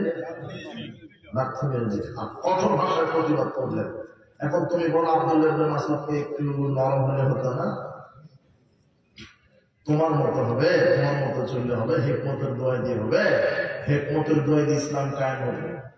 সব শিরকে শিরক বলো, বেদাতকে বেদাত বলো, তবে সমাজ থেকে শিরক বেদাত উৎখাত হবে আর তাওহীদ এবং সুন্নাহ প্রতিষ্ঠা লাভ করবে ইনশাআল্লাহ। রাতের সামনে খোলাসা করে দাও, এটা শিরক, এটা বেদাত, এটা শিরক, এটা বেদাত। আব্দুল্লাহ ইবনে মাসউদ নগদ প্রতিহত করলেন আর বললেন যে এটা বিদআত, তাসবিহ দানাতে তাসবিহ পাঠ করা বিদআত। ওরা বলেছে বিদআত, এখন আমরা বর্তমান পরিস্থিতিতে বলছি যে শিরক। তাসবিহ দানাতে তাসবিহ পাঠ করা শিরক বলছি কেন? ওখানে বেদাত তো আছে, আবার রিয়া থাকার সম্ভাবনা আছে। মানে ওই হাজী সাহেব মাছ কিনতে গিয়েও সুবহানাল্লাহ সুবহানাল্লাহ, মানে জনগণ জানুক যে আমি বড় তাসবিহ পাঠ করি। কথা বুঝেন? আল্লাহ নবী বলছেন ছোট শিরক হলো লোক দেখানো আমল। আপনার ভিতরে যদি নিয়ত থাকে তাহলে একে তো বেদাত, আর একটা কি হচ্ছে? শিরক। সাবধান। আমি বলছিলাম যে সাহাবীগণ কত কঠোর। আরেকটা দেখেন, আরেকটা আবু সাঈদ খুদরি রাদিয়াল্লাহু আনহু বলছেন কুনতু মাজলিসান মিন মাজালিসিন মিনাল আনসার, আমি একদা আনসারের এক বৈঠকে বসেছিলাম। আনসার গোত্রের কিছু মুরব্বীরা একটা বৈঠক করছিল, সেখানে আমি বসেছিলাম। ইজাবু মুসা কান্নাহু মাজউরুন, হঠাৎ করে আবু মুসা আশআরী একেবারে ভীত সন্ত্রস্ত হয়ে আমাদের বৈঠকে আসলেন। এসে বলছেন ইস্তাজানতু উমর আলা ফালাসিন, আমি ওমর ইবনে খাত্তাবের বাড়িতে গিয়েছিলাম, 3 বার সালাম দিলাম। ফালামি উজানলি, তিনি আমাকে অনুমতি দেননি। ফালিয়ারজি, আমি ফিরে চলে আসলাম। এখন ওমর ইবনে খাত্তাব আবু মুসা আশআরীর পিছনে পিছনে চলে ওই বৈঠকে চলে এসেছে। এসে বলছেন মামালাকা আবু মুসা, তোমাকে কিসে বাধা দিল আমার বাড়িতে ঢুকতে? তুমি যে 3 বার অনুমতি চাইলে, সালাম দিলে, দিয়ে যে চলে আসলে, আমার বাড়িতে ঢুকলে না। তখন আবু মুসা আশআরী বলছেন قال رسول الله صلى الله عليه وسلم اذا استأذن احدكم ثلاثا, আল্লাহর নবী বলেছেন তোমাদের কেউ যখন কারো বাড়িতে প্রবেশ করবে, প্রবেশ করার পূর্বে 3 বার অনুমতি চায়, 3 বার সালাম দিয়ে অনুমতি চায়। ফালামিন জাল্লাহু ফালিয়াজি, যদি অনুমতি না দেয় তাহলে কি করতে হবে? ফিরে আসতে হবে, ওখান থেকেই ফিরে আসতে হবে। তাই আমি আবু মুসা আশআরী আপনার বাড়িতে গেছি, 3 বার সালাম দিয়েছি, অনুমতি চেয়েছি, অনুমতি পাইনি, তাই চলে আসলাম। তখন ওমর ইবনে খাত্তাব রাদিয়াল্লাহু আনহু বলছেন ওয়াল্লাহি আমিনকুম আহাদুন মিনান নবী সাল্লাল্লাহু আলাইহি ওয়াসাল্লাম, আমিনকুম আহাদুন সামিআ মিনান নবী সাল্লাল্লাহু আলাইহি ওয়াসাল্লাম। এই বৈঠকের মুরব্বিরা, আপনারা কি এই হাদিস জানেন? ওয়াল্লাহি আল্লাহর কসম, লা তুকমান্না আলাইহি বিনা ইয়া আবু মুসা, তুমি আমার সামনে দলিল পেশ করো। কি পেশ করো? এই হাদিসটা যে তুমি আমাকে শোনালে যে 3 বার অনুমতি চাইতে হবে, দলিল পেশ করো। আর আপনারা কি কেউ জানেন? মানে বৈঠকের লোকদেরকে বলছেন, কে বলছেন? ওমর ইবনে খাত্তাব। মুসনাদ আবি আলা তার হাদিস আসছে মুসন্নাদ ইবনে শাইবার রিওয়ায়াতে, ওই বৈঠকেই ওমর ইবনে খাত্তাব আবু মুসাকে বলেছিলেন, যদি দলিল পেশ করতে না পারো তরবারি দিয়ে তোমার পেট চিরে তোমাকে হত্যা করা হবে, তোমার পিঠ একেবারে চিরে ফেলে দেবে যদি দলিল পেশ করতে না পারো। তাই তাই তো আবু মুসা আশআরী তিনি ভয়ে হাঁপাচ্ছেন। ওমর বলে কথা, যা বলেছে তাই। কথা বুঝলেন? তখন ওমর ইবনে খাত্তাব বৈঠকের লোকদেরকে বলছেন, আপনারা কি কেউ হাদিস জানেন? আর তুমি জানো? দলিল পেশ করো। ফাকামা উবাই ইবনে কাব, উবাই ইবনে কাব দাঁড়িয়ে গিয়ে বলছে, ওয়াল্লাহি লা ইয়াকুনু মাকা ইয়াসদুল কওম।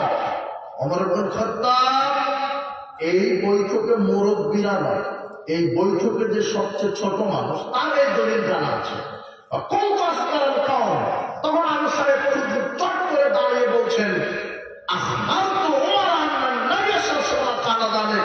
আবু মুসা আশআরী বলছেন, আমি চট করে বৈঠকের মধ্যে উঠে গিয়ে, আমি ছোট মানুষ, সবচেয়ে ছোট আমি দাঁড়িয়ে বললাম, ওমর ইবনে খাত্তাব মুহাম্মদ সাল্লাল্লাহু আলাইহি ওয়াসাল্লাম এই হাদিস বলে গেছেন জাতির সামনে।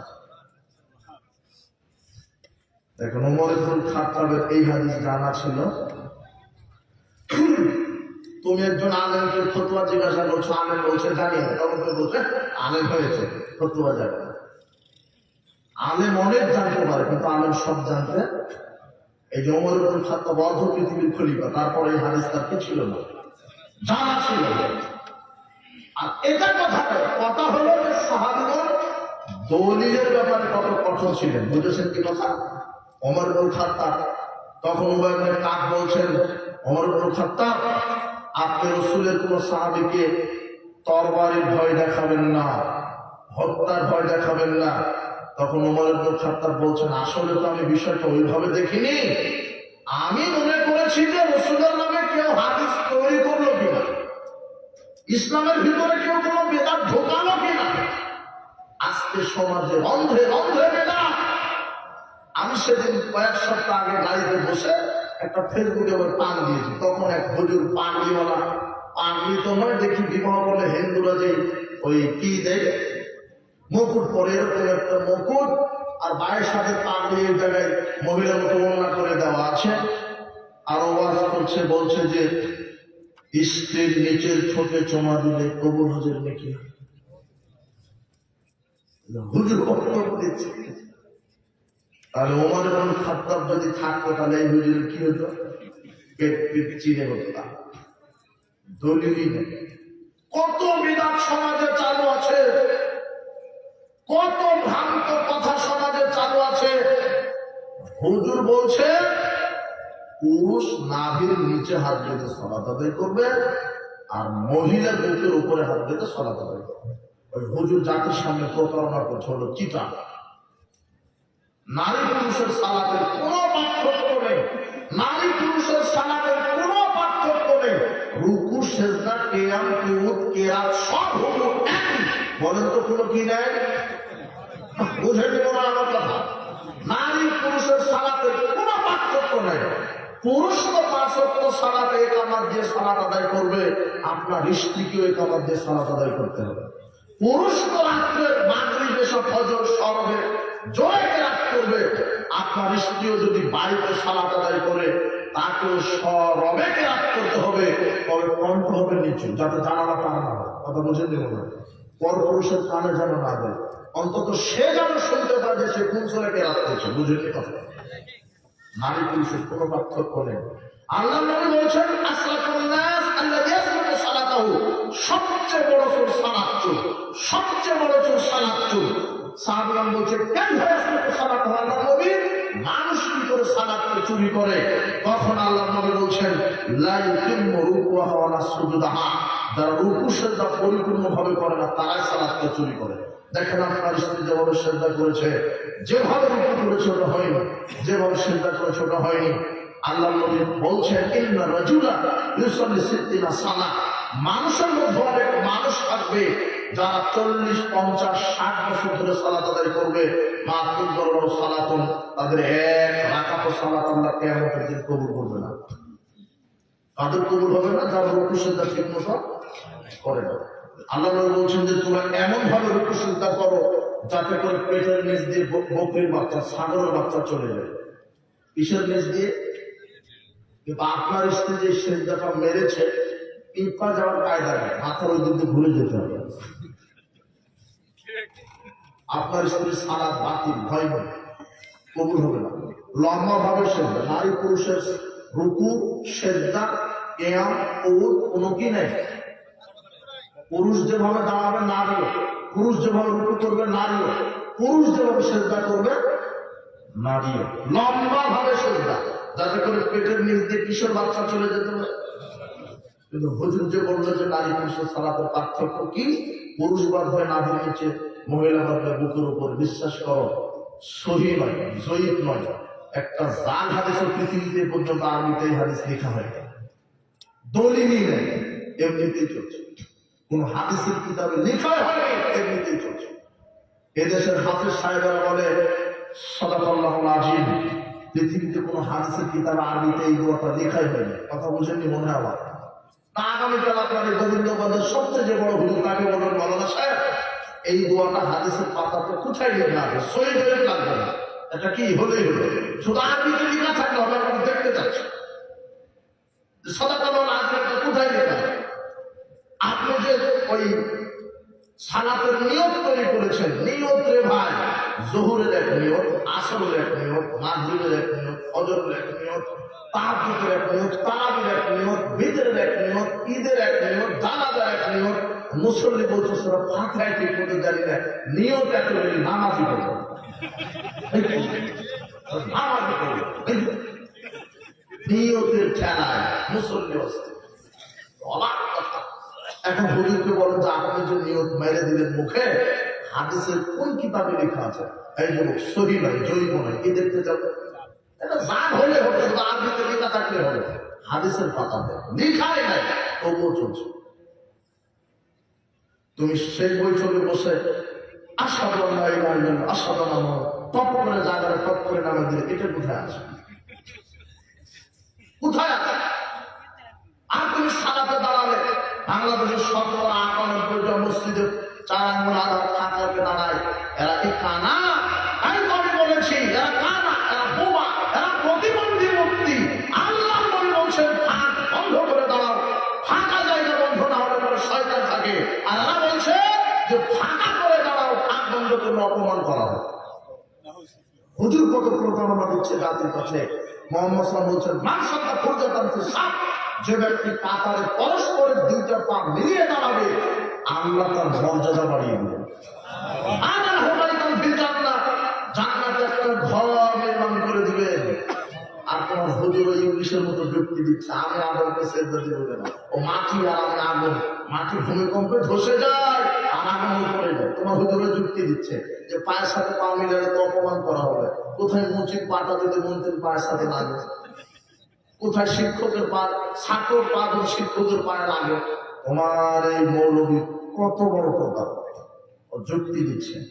আল্লাহ নবী বলছেন আকিমুস সুফুফা, কাতার সোজা করো, হাত বাইনাল মানাকিব, কাঁধে কাঁধ মিলিয়ে দাঁড়াও, অসদ্দুল খালাল, পরস্পরের দুইটা পা একেবারে বন্ধ করে দাঁড়াও, ওয়ালিনু বিআইদিকুম, হাতের সাথে হাত মিলিয়ে দাঁড়াও, ওয়ালা তাজরু ফুরজাতান লিশ-শাইতান, শয়তানের জন্য ফাঁকা রেখো না।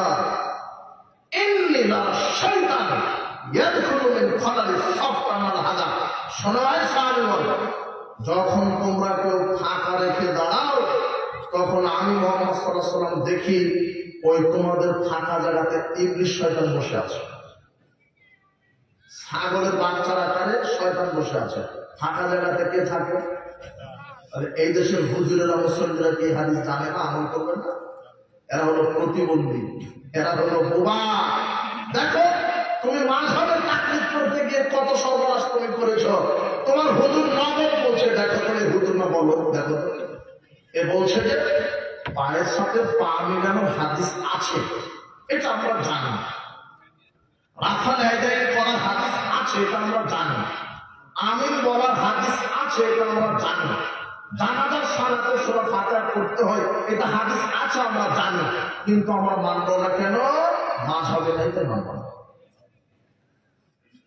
তাহলে যেই মাযহাব মানতে গিয়ে রাসূলের হাদিসকে তুমি আমল করতে পারো না, এই মাযহাব থাকার চাইতে মাটির নিচে যাওয়াই ভালো। তুমি এই মাযহাব মানো কেন? আমি তোমাকে খাটো করেছি, তোমার মাযহাবকে খাটো করে, ইমামকে খাটো করে। শোনো, ভুল হচ্ছে তোমার বোঝা। ইমাম আবু হানিফা রাহিমাহুল্লাহ নিজেই বলেছেন, ইজা সাহাল হাদিস ফাহুয়া মাযহাবি, যখন সহিহ হাদিস মানে সেটাই আমার মত। তাহলে এই যে তুমি সহিহ হাদিস পেয়েছো আবু দাউদের 667, 666 দুইটা হাদিস তুমি এখন মানো। এই জন্য আমরা বুকে বল নিয়ে বলি, উপমহাদেশে বিশ্বের দরবারে যদি কেউ খাঁটি হানাফি থেকে থাকে, তারা হানাফির বাচ্চারা খাঁটি হানাফি। এরা সহিহ হাদিস ছাড়া মানে না। তুমি চিন্তাই করেছো জাতির সামনে, তুমি ধোঁকা দিচ্ছ, প্রতারণা দিচ্ছ। ইমাম আবু হানিফার নাম ভাঙিয়ে সমাজে বিদআতি আমল করছো, রাসূলের সুন্নাহকে কবর দিয়ে আল্লাহ তোমাকে হেদায়েত দান করবে। তোমার মসজিদে যখন আমি ঢুকি, তখন দেখি যে জমাবারে তুমি এত বড় খতিব, তোমার এত টাইটেল দাওয়া পারে, এত বড় তুমি খতিব, তুমি খুতবা দিচ্ছ, ওই জায়গাতে লাল বাতি জ্বালানো আছে, মানে তুমি সুন্নাহ পড়তে দিবে না। তুমি এত বড় খতিব, মানে লাল বাতি জ্বালিয়ে সুন্নাহকে ঠেকে রেখেছে। সুন্নাহ কি করতে দিবে না? অনুমতি লাগবে। ও খুতবা শেষ করে বলবে, এখন উঠুন, তাড়াতাড়ি সুন্নাহ পড়ুন, ওর অনুমতি লাগবে। এত বড় খতিব কি বাতি জ্বালিয়ে রেখেছে বাম দিকে? ভালো। ও মুহাম্মদ সাল্লাল্লাহু আলাইহি ওয়াসাল্লাম বড় খতিব।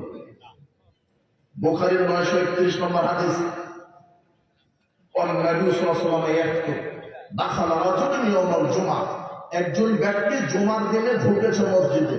নবী সাল্লাল্লাহু আলাইহি ওয়াসাল্লাম ওই সময় বক্তব্য দিচ্ছেন কে? মুহাম্মদ সাল্লাল্লাহু আলাইহি ওয়াসাল্লাম। ওই সময় মেম্বারের উপরে দাঁড়িয়ে বক্তব্য দিচ্ছেন কে? মুহাম্মদ সাল্লাল্লাহু আলাইহি ওয়াসাল্লাম। লোকটা এসে বসে পড়েছে। এখন মুহাম্মদ সাল্লাল্লাহু আলাইহি ওয়াসাল্লাম বলছেন, আসসালাইতা, তুমি কি 2 রাকাত সালাত আদায় করে বসলে? লোকটা বলছে না। আল্লাহ নবী বলছেন, কুম, দাঁড়াও, সাল্লি রাকাতাইন, 2 রাকাত সালাত আদায় করো, তারপরে বসো। বুঝেননি মনে হয় কথা? সবচেয়ে দামি মানুষ, শ্রেষ্ঠ রাসূল, তিনি খুতবা দিতে 2 রাকাত সালাত চলে, আর তুমি খুটাকার 2 টাকার মৌলবি তুমি খুতবা দিচ্ছ, লাল বাতি জ্বালিয়ে রেখেছো। একেবারে নগদ রাসূলের সুন্নাহর বিরোধিতা করছে। নগদ। যদি ক্ষমতা থাকে লাল বাতি দেওয়ালের সাথে মিশিয়ে দিতে হবে। কথা বুঝেন মনে হয় কথা? জুমার দিনে যত বড় হুজুর খুতবা দিক, আগে কয় রাকাত সালাত? 2 রাকাত, তারপরে বসা। তোমার আমার হুজুর বলেছে যে ফজরের 2 রাকাত সালাত, সুন্নাত সালাত, জামাত শুরু হয়ে গেছে, আর পড়া যাবে না। আগে জামাতে আগে দেখছো যে জামাত শুরু হয়ে গেছে, তারপরে তোমাকে 2 রাকাত সুন্নাত আগে পড়ে তারপরে জামাত করতে হবে। কেননা ফজরের 2 রাকাত ফরজ সালাতে পড়ার সালাত নেই। এই হুজুর জাতিকে প্রতারণা দিল। হুজুরের ওই কথার উপরে আমল করতে গিয়ে দেশের মানুষ ওই যে 2 রাকাত সালাত, এটাও খুশু খুদুর সাথে পড়তে পারলো না, ঠিক মতো জামাতও পেল না, দুটোই হারিয়ে গেল। কথা বুঝেনি মনে হয়? দেখেন জামাতে যাবে বলে 2 রাকাত একেবারে 5G গতিতে মেরে দিচ্ছে, একেবারে 5G গতি, মানে কাকের মতো মোরগের মতো ঠোকায় আনছে। কি ধরবে বলে? কারণ হুজুর বলে দিয়েছে না, আগের 2 রাকাত সুন্নাত পড়ার পরে যাবে, ও জামাত চলে যাবে। আর মুহাম্মদ সাল্লাল্লাহু আলাইহি ওয়াসাল্লাম বলছেন, লৌকিমাতিস সালাত সালাতুল মাকতুবা, সালাত ফরজ সালাতের জন্য যদি ইকামত হয়ে যায়, তখন দুনিয়াতে আর কোনো সালাত নাই। তো তুমি মুহাম্মদ সাল্লাল্লাহু আলাইহি ওয়াসাল্লামের তা নিবে না তোমার হুজুরের তা নিবে? দেখো, একজন লোক মসজিদে ঢুকে দেখে যে জামাত হচ্ছে, একজন সাহাবী, তিনি জামাতে ঢুকে গেলেন, সালাত শেষ করলেন, ফরজটা পড়ার পরে একটু সরে গিয়ে 2 রাকাত সুন্নাত পড়লেন। যেই 2 রাকাত পড়তে পারেন না, মসজিদে ঢুকে দেখে কি হচ্ছে? জামাত। আল্লাহ নবী বলছেন, তুমি কি পড়লে? তো আমি ওই যে 2 রাকাত সুন্নাত তো পড়তে পারিনি, এসে দেখছি জামাত, তাই আমি জামাতে আগে পড়লাম, এরপরে ফজরের যে 2 রাকাত সুন্নাত পড়তে পারিনি ওটা পড়লাম। আল্লাহ নবী কিছু বললেন না। হাদিস তো আবু দাউদের 1267 নম্বর হাদিস। এই হাদিস চোখে পড়ে না? এই হাদিস চোখে পড়ে না? যে কোনো আমল করতে গিয়ে দলিল লাগবে, দলিল ছাড়া কোনো আমল বিচার মাথা আল্লাহর নিকটে টিকবে। কত আমল নেবেন সমাজে, যার একটা ভুয়া দলিল নেই। সালাতের নিয়ত তৈরি করেছেন, এটা দলিল নয়। তখন আমি জানিয়ে নামিয়ে দিলেন, এটা দলিল নয়। দলিল কি? শুরু থেকে শেষ পর্যন্ত নামাতে থাকবে। এটা আবু দাউদ, তিরমিজি, বুখারী, মুসলিম সব হাদিসে আসছে, শুরু থেকে শেষ পর্যন্ত। সালাতের নিয়ত মুখে বলতে হবে না, নিয়ত করতে হয়।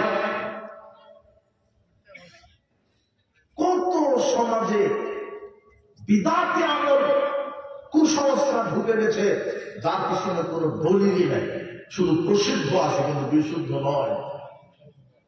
বলছেন বাপ দাদাই করে আসছে। আমি যদি এখন আপনাকে বলি, দেখেন সমাজে অনেক কিছু প্রসিদ্ধ হলে সেটা বিশুদ্ধ নয়। আমি যদি বলি যে কোরআন মাজিদের অনুবাদ প্রথম কে করেছে, বলো তো তুমি,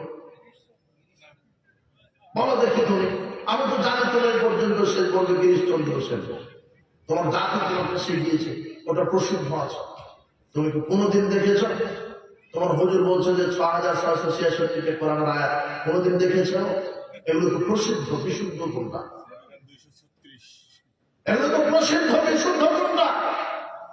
আল্লাহ বলছেন বাল আকতারুহুম লা ইয়ালামুনাল হক, অধিকাংশ মানুষই সত্য জানে না। এটা কে বলছেন? বাপ দাদা থেকে করে আসছে তাই করে, বড় হুজুর করে তাই করে, মাঝাবে আছে তাই করে, দলে আছে তাই করে। আসলে কোরআন হাদিস আছে কিনা এটা তলিয়ে দেখার জরুরত বোধ মনে করে।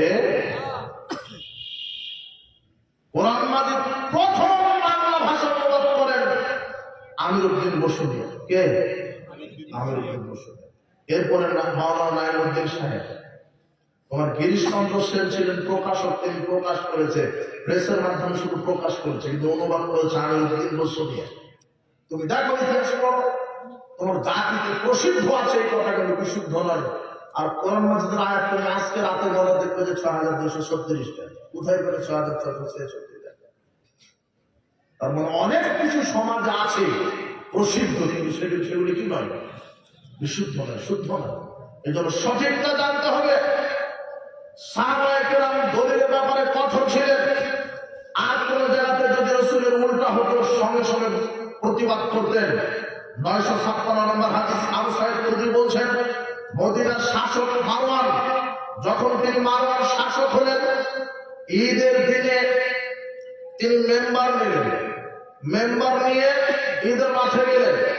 ঈদের মাঠে মেম্বার নয়, এমনিতেই মেম্বার ছাড়াই বানিয়ে খুতবা হবে। রাসূল সাল্লাল্লাহু আলাইহি ওয়াসাল্লাম ঈদের মাঠে মেম্বার ব্যবহার করেননি। এই যে দেখেন আবু সাঈদ খুদরি বলছেন, মেম্বার নিলেন মারওয়ান, গিয়ে মেম্বারের উপর দাঁড়িয়ে খুতবা দেওয়া শুরু করলেন। আগে খুতবা না সালাত? কিন্তু মারওয়ান কি করলেন? আগে খুতবা। আবু সাঈদ খুদরি ভাবে জুব্বা টেনে ধরে বলছেন, জনাব রাসূলের সুন্নাত পরিবর্তন করে দিলেন যে, তো কেন আগে খুতবা দিচ্ছেন কেন? আগে সালাত তারপরে খুতবা। তখন মারওয়ান এবার যুক্তি দিচ্ছে, শোনা আবু সাঈদ খুদরি, মানুষ তো এখন দুনিয়াদার বেশি, মানুষ সালাতের পরে খুতবা দিলে থাকে না, উঠে চলে যায়, এই জন্য আমি সালাত আগে মেরে দেব। তখন আবু সাঈদ খুদরি বলছেন, আসসালামু আলাইকুম জনাব, দেখেন দেশের শাসক প্রধানমন্ত্রী, তার সামনে আবু সাঈদ খুদরি বলছেন সালাম। যেখানে রাসূলের সুন্নাতের উল্টা সেখানে আমি আবু সাঈদ খুদরি সালাত আদায় করলাম না, চলে গেলাম। কথা বুঝেননি মনে কথা? নগদ বিরোধিতা, এর সবার সামনে বিরোধিতা। এখন তুমি নসিহা করো, ফেসবুকে একটা কমেন্ট করো যে এত কঠোর হলো কেন, আবু সাঈদ খুদরি একটু বুঝিয়ে বলতে পারতাম। তুমি তো আমার বক্তব্য শোনার পরে কমেন্ট করো এত কঠোর কেন। আরেকটা দেখায় তোমাকে, এই যে দেখেন দুটো হাদিস দেখেন তো, শোনেন কিনা, টনক নড়ে যাবে। দেখেন রাসূলের সুন্নাহকে সাহাবারা কতখানি মহব্বত করতেন, আর আপনি কতক্ষণ করেন। আপনি তো বিদআতের উপরে কায়েম আছেন। দেখেন আপনাকে দেখায় বুখারীর ৮৭৩ নম্বর হাদিস, রাসূল সাল্লাল্লাহু আলাইহি ওয়াসাল্লাম বলছেন, ইযা ইস্তাআযানা আহাদুকুম ইমরাতু আহাদিকুম, তোমাদের কাছে যদি মহিলারা, তোমাদের স্ত্রীরা যদি মসজিদে যাওয়ার জন্য অনুমতি চায়, তোমাদের স্ত্রীরা যদি মসজিদে গিয়ে সালাত আদায়ের জন্য 5 ওয়াক্ত অনুমতি চায়, ফালা ইয়ামনাহা, তাহলে কি দিও না? বাধা দিও না। বুখারী হাদিস। আর তোমার হুজুর বলছে যে আহলে হাদিসরা মসজিদে নিয়ে যায় নাকি ধর্ষণ করার জন্য। এই হুজুরের বিচারের মাত্র কি হবে? এই হুজুরের কি হবে?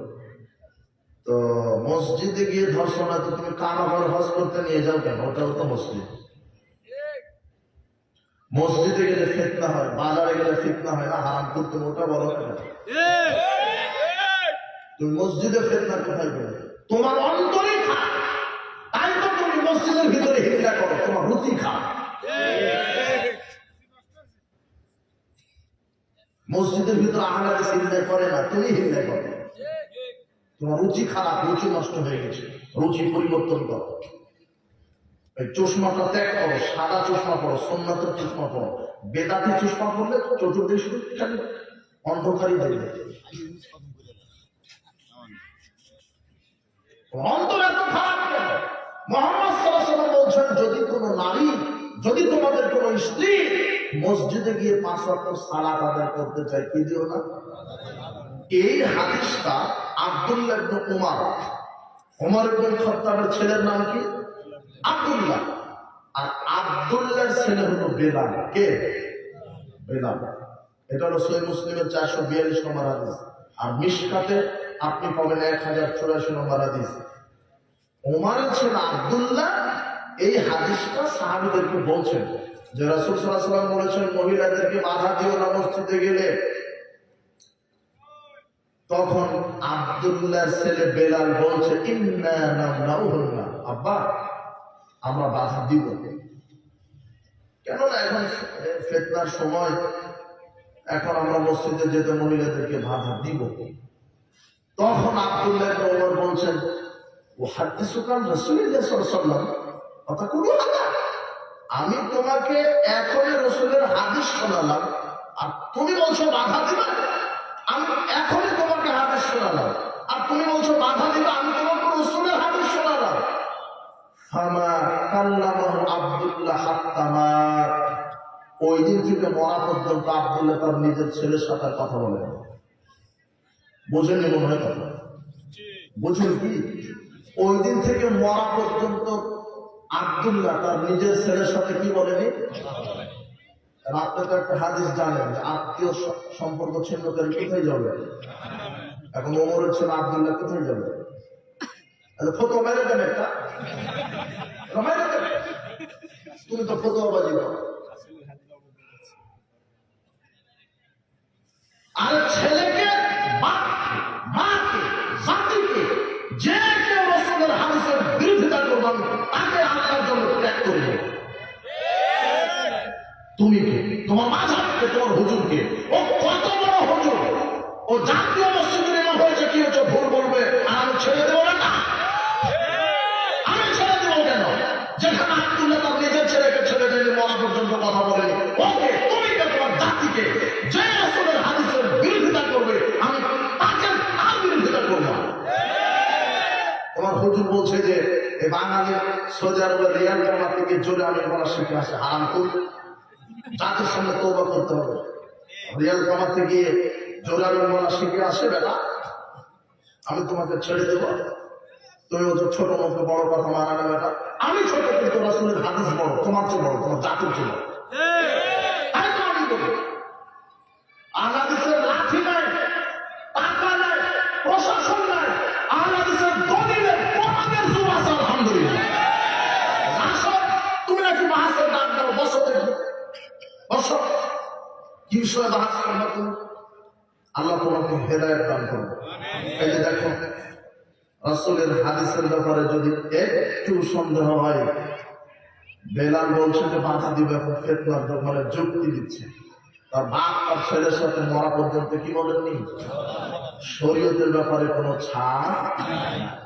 এই ক্ষেত্রে মায়ের সাথে সম্পর্ক ত্যাগ করলে তুমি জাহান্নামে যাবে না, জান্নাত হবে ইনশাআল্লাহ। এমনিতেই তুমি আত্মীয়তার সম্পর্ক ছিন্ন করো, অহংকার করে, দাম্ভিকতা করে, তাহলে পরিণাম কি? তুমি বুঝো। আর একটা হাদিস দেখো, এখানে মাঝে মধ্যে আর হাদিস আসছে, 17 নম্বর হাদিস। হাদিস একটু পড়ো না, একটু পড়াশোনা করো। আব্দুল্লাহ ইবনে মুগাফফাল এভাবে বসে আছে, তার পাশে তার আপন ভাতিজা, মানে ভাইয়ের ছেলে, তাই না? ভাতিজা ভাইয়ের ছেলে না, আপন রক্তের ভাতিজা, ও বসে আছে। তো ভাতিজা ছোট্ট একটা কঙ্কর নিয়ে শিকারের গায়ে করে মারছে, মানে ও শিকার ধরবে। এখন আব্দুল্লাহ ইবনে মুগাফফাল বলছে, আল্লাহ রাসূলুল্লাহ সাল্লাল্লাহু আলাইহি ওয়াসাল্লাম নাহা আনহা, এই ভাতিজা, রাসূল সাল্লাল্লাহু আলাইহি ওয়াসাল্লাম ছোট কঙ্কর দিয়ে শিকার ধরতে নিষেধ করেছে। কেন? ছোট কঙ্কর যদি শিকারকে মারো, ধরতে তো পারবে না, বরং তার চোখ কানা হবে, না হলে পায়ে ব্যথা পাবে, তুমি ধরতে পারবে না। মারলে বড়টা দিয়ে মারো, যাতে করে একবারে কি হয়ে যায়, কাজ হয়ে যায়, তুমি গিয়ে ধরে আনতে পারো। কথা বলে মনে হয় আপনি ছোট্ট একটা ছোট্ট কঙ্কর যদি মুরগির গায়ে মারে, চোখটা নষ্ট হয়ে যেতে পারে, পায়ে আঘাত লাগতে পারে, কিন্তু ধরতে পারবে, চলে যাবে না। তো এই কাজটাই তার ভাতিজা করছে। একবার বলল, ভাতিজা এটা রাসূল সাল্লাল্লাহু আলাইহি ওয়াসাল্লাম করতে নিষেধ করেছে, ছোট কঙ্কর দিয়ে শিকার ধরতে নিষেধ করেছে। এই বলে আব্দুল্লাহ ইবনে মুগাফফাল এই সাইডে একটা কাজ করছিল, কিন্তু নিষেধ করার পরও ভাতিজা আবার ওই ছোট্ট কঙ্কর দিয়ে আবার শিকারকে মারল। এখন আব্দুল্লাহ ইবনে মুগাফফাল বলছে, ও হাদিসুকা আন্না রাসূলুল্লাহ সাল্লাল্লাহু আলাইহি ওয়াসাল্লাম, আমি তোমাকে একটু আগে রাসূলের হাদিস শোনালাম, তারপর আবার মানলে, ও কাল্লামুকা আবাদ, আমি তোমার সাথে আর জীবনে কথা বলবো না। নিজের ভাতিজা জীবনে কথা বলবে না কেন? আচ্ছা এখন তুমি বলো, এত কথা হলো কেন? আব্দুল্লাহ বুঝিয়ে বলতো, আবার বুঝিয়ে বলতো, কথা বলেননি। রাসূলের সুন্নাহ বা ইসলামের কাউকে যদি খাটো করে, এখানে কঠোর হতে, কঠোর। আর জীবনে তোমার সাথে কথা বলবো না, কখনো, আবার আর কখনো কথা বলবো না। কেন কথা বলবেন না? রাসূলের সুন্নাহ, রাসূলের হাদিসকে শোনার পরও মানবেন, শোনার পরও কি করেন? আর আপনি কত দিন থেকে শুনছেন রাসূল সাল্লাল্লাহু আলাইহি ওয়াসাল্লামের সুন্নাহ অনুযায়ী আমল করতে হবে। ওই যে সেদিন এক বিজ্ঞান বলছে যে নতুন মাযহাব ত্যাগ করে আনাদিস হয়েছে, বলছে যে বিধর্মী থেকে মুসলমান হওয়া সহজ, মাযহাব ত্যাগ করা কঠিন। ও মাযহাব ত্যাগ করে কোরআন সুন্নাহ মানার পরে এই অভিজ্ঞতা শেয়ার করলেন জাতির সামনে। কত কঠিন, তুমি কত সংকীর্ণতায় পড়ে আছো, কত কঠিন, কত সংকীর্ণতায় পড়ে আছো। রাসূল সাল্লাল্লাহু আলাইহি ওয়াসাল্লামের সুন্নাহ অনুযায়ী আমল করতে হবে, রাসূল সাল্লাল্লাহু আলাইহি ওয়াসাল্লামের পদ্ধতি নীতিতে আমল করতে হবে, রাসূল সাল্লাল্লাহু আলাইহি ওয়াসাল্লামের সুন্নাহ নিয়ে আমল করতে হবে। রাসূল সাল্লাল্লাহু আলাইহি ওয়াসাল্লাম সুন্নাহ বাদ দিয়ে যদি আমল করে, সে আমল কবুল হবে না। সুযোগ নেই। আপনি 10 বছর 20 বছরের বক্তৃতা শোনেন, কিন্তু এখনো সুন্নাহ মানেননি, বেদাতের উপরে আছেন। উপস্থিত বৈঠকের মুসলিম দিন ভাই বোন, কয়েক মিনিট এই দুইটা হাদিস বুঝলে আপনি কিছুটা বুঝতে পারবেন। আপনি অনেক দিন ধরে সুন্নাহর উপরে আলোচনা শোনেন, কিন্তু সুন্নাহ মানতে পারছেন না, বেদাত ত্যাগ করতে পারছেন না, আমল পরিবর্তন করতে পারছেন না, খারাপ থেকে ভালো পথে ফিরতে পারছেন না। দেখেন সাহাবীদের ইমানের গতি দেখেন, আর আপনার ইমানের গতিটা দেখেন তো, দেখেন তো। সাহাবীরা রাসূল সাল্লাল্লাহু আলাইহি ওয়াসাল্লামকে এত কঠোরভাবে অনুসরণ করতেন, রাসূল সাল্লাল্লাহু আলাইহি ওয়াসাল্লাম বলার আগে দেখার সাথে সাথে ওটা অনুসরণ করেছেন। একদা রাসূল সাল্লাল্লাহু আলাইহি ওয়াসাল্লাম, আবু দাউদের 650 নম্বর হাদিস, সালাত আদায় করছে। সালাত আদায় করতে করতে জুতা দুটা খুলে রাখে, পাশে রেখে দিলেন। 5 ওয়াক্ত সালাত জুতা পরে পড়া যায়। সাহাবীগণ রাসূল সাল্লাল্লাহু আলাইহি ওয়াসাল্লাম পড়েছেন, কেন ওই সময় তো আপনার মতো টাইলসের মসজিদ ছিল না, বুঝেননি কথা। বালি পাথর মেঝে, বালি পাথর, কুচকুচে বালি পাথরের মেঝে, ওই জন্য সাহাবারা জুতা পরে কি করতেন? সালাত আদায় করতেন। তো রাসূল সাল্লাল্লাহু আলাইহি ওয়াসাল্লাম সালাত আদায় করা অবস্থাতে জুতা খুলে রাখলেন। তো সাহাবারা এটা দেখে পিছনের সব সাহাবারা জুতা খুলে ফেলে দিলেন। এবং রাসূল সাল্লাল্লাহু আলাইহি ওয়াসাল্লাম সামনে যেভাবে দেখতে পায়, পিছন থেকে ওইভাবে দেখতে পায়। এখন রাসূল সাল্লাল্লাহু আলাইহি ওয়াসাল্লাম সালাম ফেরানোর পরে বলছেন, কি ব্যাপার, আমি জুতা খুলে রাখলাম, তোমরা খুলে রাখলে কেন? আপনাকে খুলতে দেখেছি, তা আমরাও খুলে দিলাম। এখন রাসূল বলছেন, শোনো, আমি খুলে রাখলাম, জিবরিল আমাকে এসে বললেন যে আমার দুইটা জুতাতে নাপাকি লেগেছিল, আপনি তাড়াতাড়ি খুলেন, তাই খুলে রাখলাম। তোমাদের তো নাপাকি লেগে নেই, খুললে কেন? তা আপনাকে দেখলাম, দেখেছেন কেন? দেখেন, এটা হলো অনুসরণ। ওমর ইবনে খাত্তাব হাজরা আসাদের কাছে গিয়ে বলছেন যে লাউলা ইন্নী আলামু আন্নাকা হাজারু লা তাদুরু ওয়া লা তানফা, আমি জানি যে তুমি একদম পাথর, ক্ষতিও করতে পারো না, কারো উপকারও করতে পারো না। লাউলা আন্নী রাআইতুন নবী সাল্লাল্লাহু আলাইহি ওয়াসাল্লাম কাবিলুকা কাবাতু, যদি মুহাম্মদ সাল্লাল্লাহু আলাইহি ওয়াসাল্লাম তোমাকে চুম্বন না করতো আমিও করতাম। মোহাম্মদ করেছে তাই করবে, তোমার তো কোনো উপকার ক্ষতি করার সুযোগই নাই, ক্ষমতাই নাই। মুহাম্মদ সাল্লাল্লাহু আলাইহি ওয়াসাল্লাম চুম্বন দিয়েছে, তা আমিও দিলাম, এর নাম অনুসরণ। মুহাম্মদ সাল্লাল্লাহু আলাইহি ওয়াসাল্লাম একটা কথা বলতে দেরি, সাহাবারা মানতে দেরি করেননি। মুহাম্মদ সাল্লাল্লাহু আলাইহি ওয়াসাল্লাম একটা কথা বলতে দেরি, মানতে দেরি করেননি। এক দুইটা দলিল। এক, বুখারীর 2464 নম্বর হাদিস, আনাস রাদিয়াল্লাহু আনহু বলছেন যে আমি মদ পরিবেশন করছি, তখন মদ হালাল ছিল। আবু তালহার বাড়িতে আমি মদ গ্লাসে গ্লাসে সাহাবীদেরকে ঢেলে দিচ্ছি। হঠাৎ করে একজন আগন্তুক এসে বলছেন, শোনো, মুহাম্মদ সাল্লাল্লাহু আলাইহি ওয়াসাল্লামের উপর আয়াত নাযিল হয়েছে, আজ থেকে মদ হারাম। তখন সাহাবীদের প্রতিক্রিয়া দেখেন। আনাস রাদিয়াল্লাহু আনহু বলছেন, আমার হাতে তো ছিল, আমি ফেলে দিলাম। যার হাতে ছিল গ্লাস সে ঢেলে ফেলে দিলেন, যে মুখে নিয়েছিল কুলি করলেন, যে খেয়ে ফেলেছিল তা আঙুল ঢুকে বমন করে দিলেন। শুনতে দেরি, মানতে কি হয় না? বুঝেননি এই কথা? শুধু বলেছে মদ হারাম, শুনতে দেরি, মানতে কি করেননি? আর 4190 নম্বর হাদিস, বুখারী, খন্দকের যুদ্ধ, খন্দক বিজয়ের পরে সাহাবীগণ গৃহপালিত গাধা জবহ করে রান্না উঠিয়ে দিয়েছেন। ওই বড় পাত্রটা কি বলে এইদিকে, ডেক, ডেক বলে না, ডেক, বড় ডেকে রান্না উঠিয়ে দিয়েছেন। হাদিসে এইভাবে আসছে যে টকবক করে রান্না ফুটছে, রান্না শেষ, গোস্তের একটা সুঘ্রাণ আসে না, রান্না শেষ হয়ে গেছে। সাহাবারা বলছেন আমাদের নাকে সুঘ্রাণ চলে এসেছে, এখন আমার রেডি, শুধু খাওয়া বাকি, রান্না শেষ। এমন সময় মুহাম্মদ সাল্লাল্লাহু আলাইহি ওয়াসাল্লাম এসে বললেন, শোনো, আমি মুহাম্মদ সাল্লাল্লাহু আলাইহি ওয়াসাল্লাম গৃহপালিত গাধার গোশত খাওয়া হারাম করে দিলাম। এটা বলতে দেরি, সাহাবীগণ বলছেন যে একেবারে লাঠি মেরে দেখলো মাটির সাথে মিশিয়ে দিলাম। বলতে দেরি। আপনি যদি হতেন এই গোবিন্দগঞ্জের লোক, যদি হতো সেই দিন ওখানে থাকতো, তাহলে বলতো আল্লাহ নবী অপচয়কারী, শয়তানের ভাই।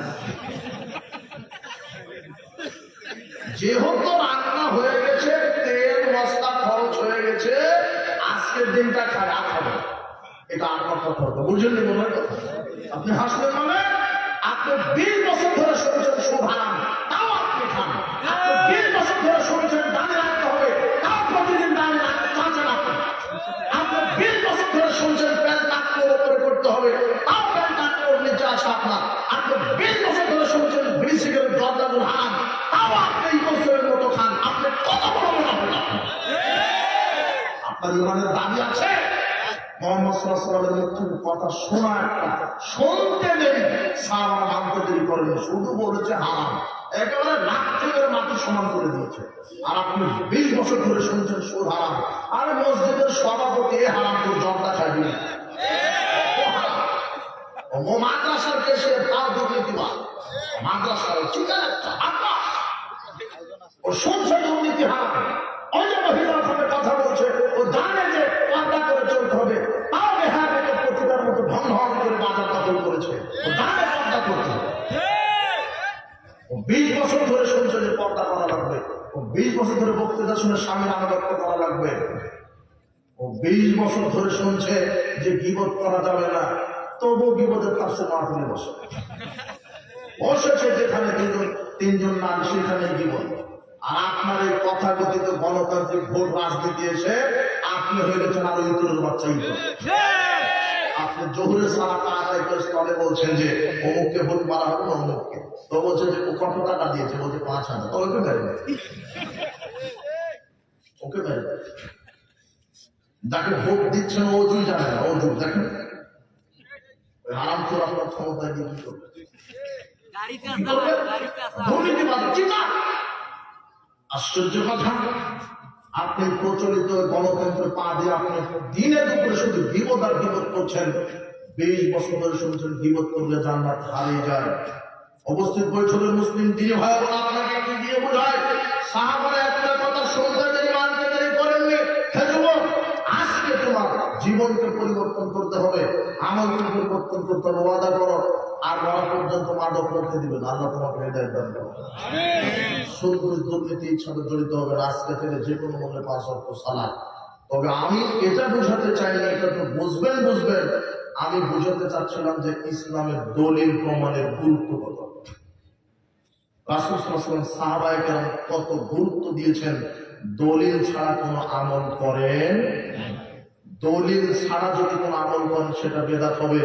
আল্লাহ নবী বলছেন ফামান আহদাসা ফি হাদাসান আও মুহদিসান, যে ব্যক্তি কোনো বেদাত করলো, বেদাতকে আশ্রয় দিল, লানাতুল্লাহ আলাইহি, তারপর আল্লাহর লানত, ওয়াল মালাইকাতি ওয়ান নাস আজমাইন, ফেরেশতা কুলের লানত, মানব মণ্ডলীর লানত।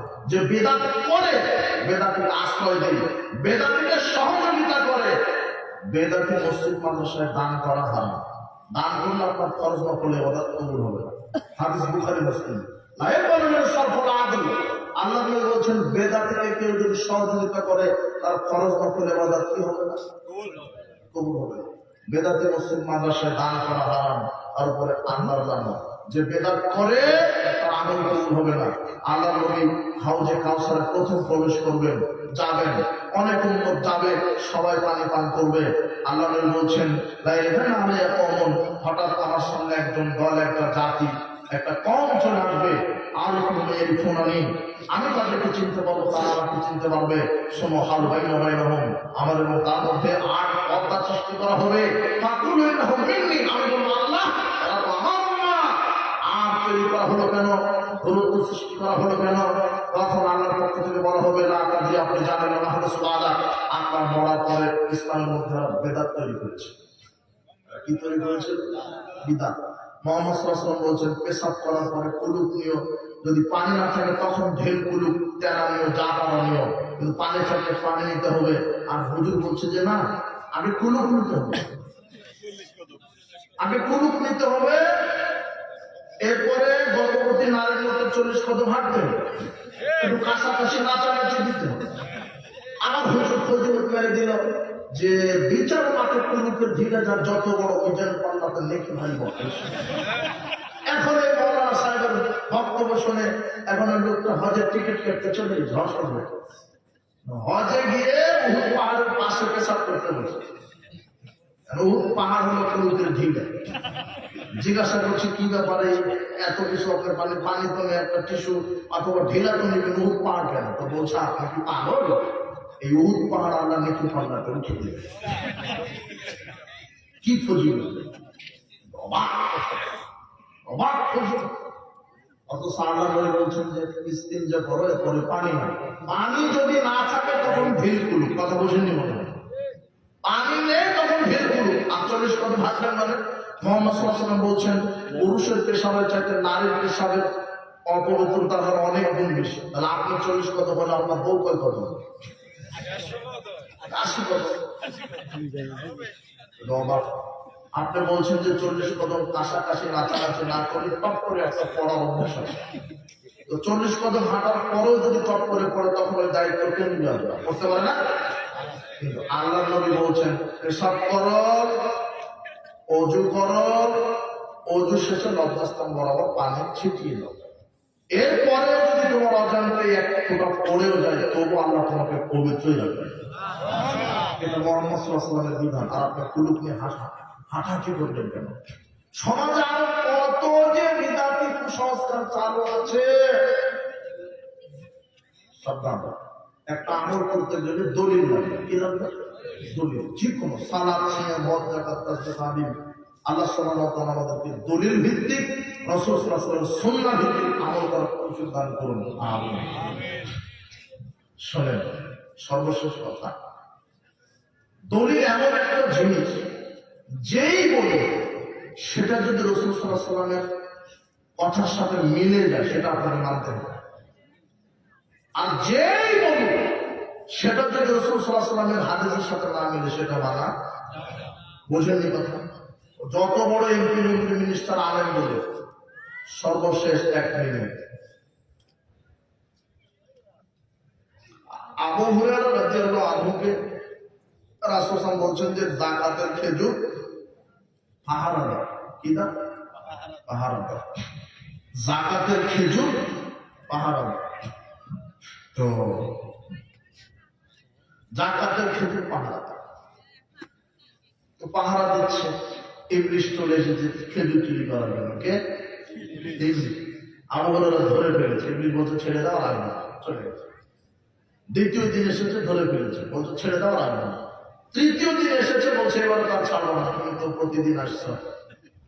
তখন ওই লোকটা বলছে শোনো আবু হুরায়রা, আমি তোমাকে একটা দোয়া শিখিয়ে দেব, ফাতরা আয়াতুল কুরসি দাও, তারা ফেরাসে যখন তুমি ঘুমাতে যাবে রাতে তখন আয়াতুল কুরসি পাঠ করো, তাহলে আরামে আসবে না।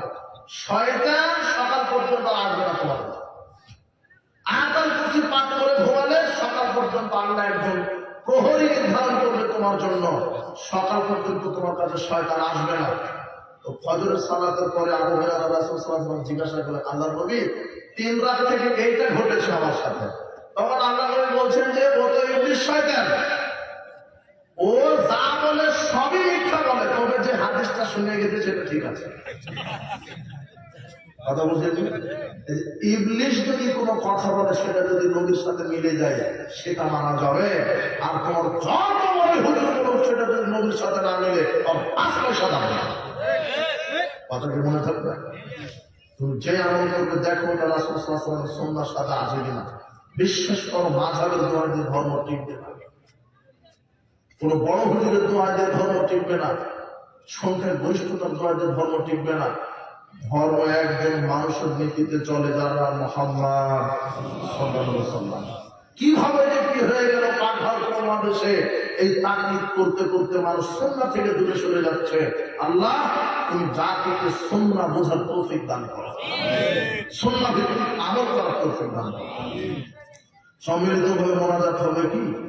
সম্মিলিত মানে ফরজ সালাতের পর, সভা সমিতির পর, ঈদের সালাতের পর, জানাজার সালাতের পর, দাফনের পরে, বিবাহের বৈঠকে, এগুলো তো সম্মিলিত মোনাজাত বিধান করা যাবে না, রাসূল করেননি। সূরা ফাতিহা ছাড়া জানাজার নামাজ হবে কি? সূরা ফাতিহা ছাড়া সালাত হবে না। অন্য ধর্মের কাছ থেকে চিকিৎসা নিয়ে সুস্থ হলে ইবাদত হবে কি? হ্যাঁ হবে, সমস্যা। তোমার ডাক্তার যে কেউ হতে পারে, তুমি সুস্থ হও, আল্লাহ তোমাকে সুস্থ দান করবে, তুমি এই আকীদা রাখো। বিচক্ষণ যোগ্য যদি চিকিৎসক হয় তাহলে তার কাছে চিকিৎসা নেবে সে যেই ধর্মের হোক। একসাথে 2টি লাশের জানাজা করলে কয় কেরাত সওয়াব হবে? আচ্ছা আচ্ছা আচ্ছা, তুমি তো ভালো প্রশ্ন করেছো। একসাথে 2টা জানাজা সালাত আদায় করলে, তাই না?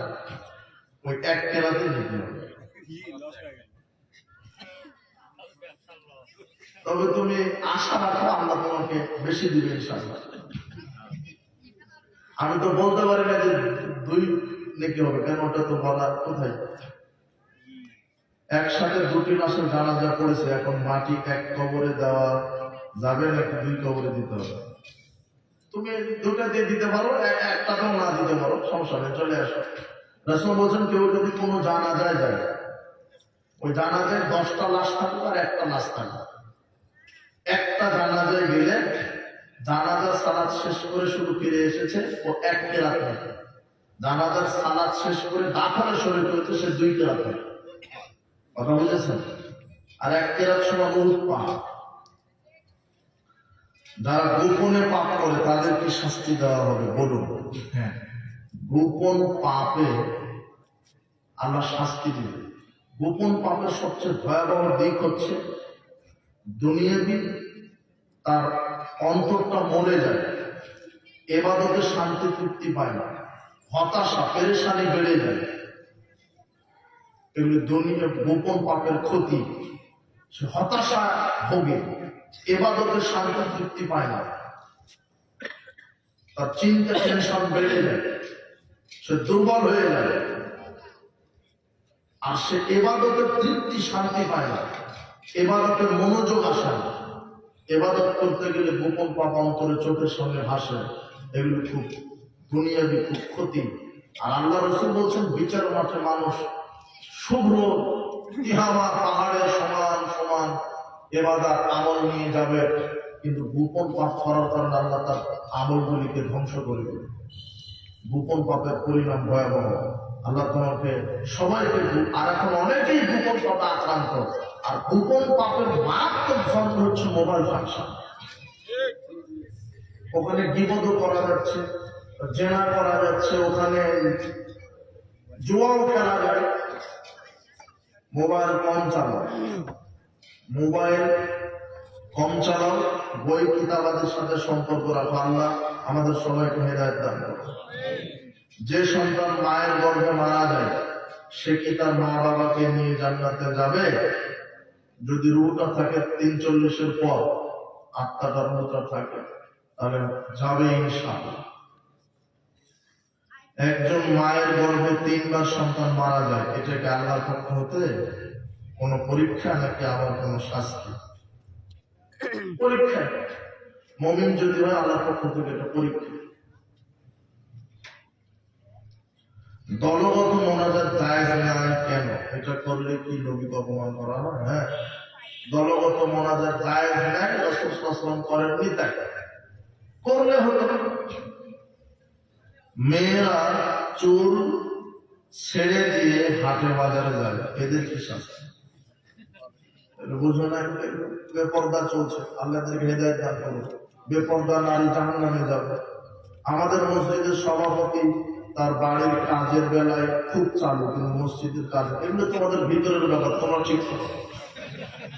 এত হিংসা রেশারেশি পিছনে, আর সমাজ মানে হিংসার তো মনোভাব একটা হবে। হিংসারীরা একসাথে থাকে না। আল্লাহ সবাইকে হেদায়েত দান করে।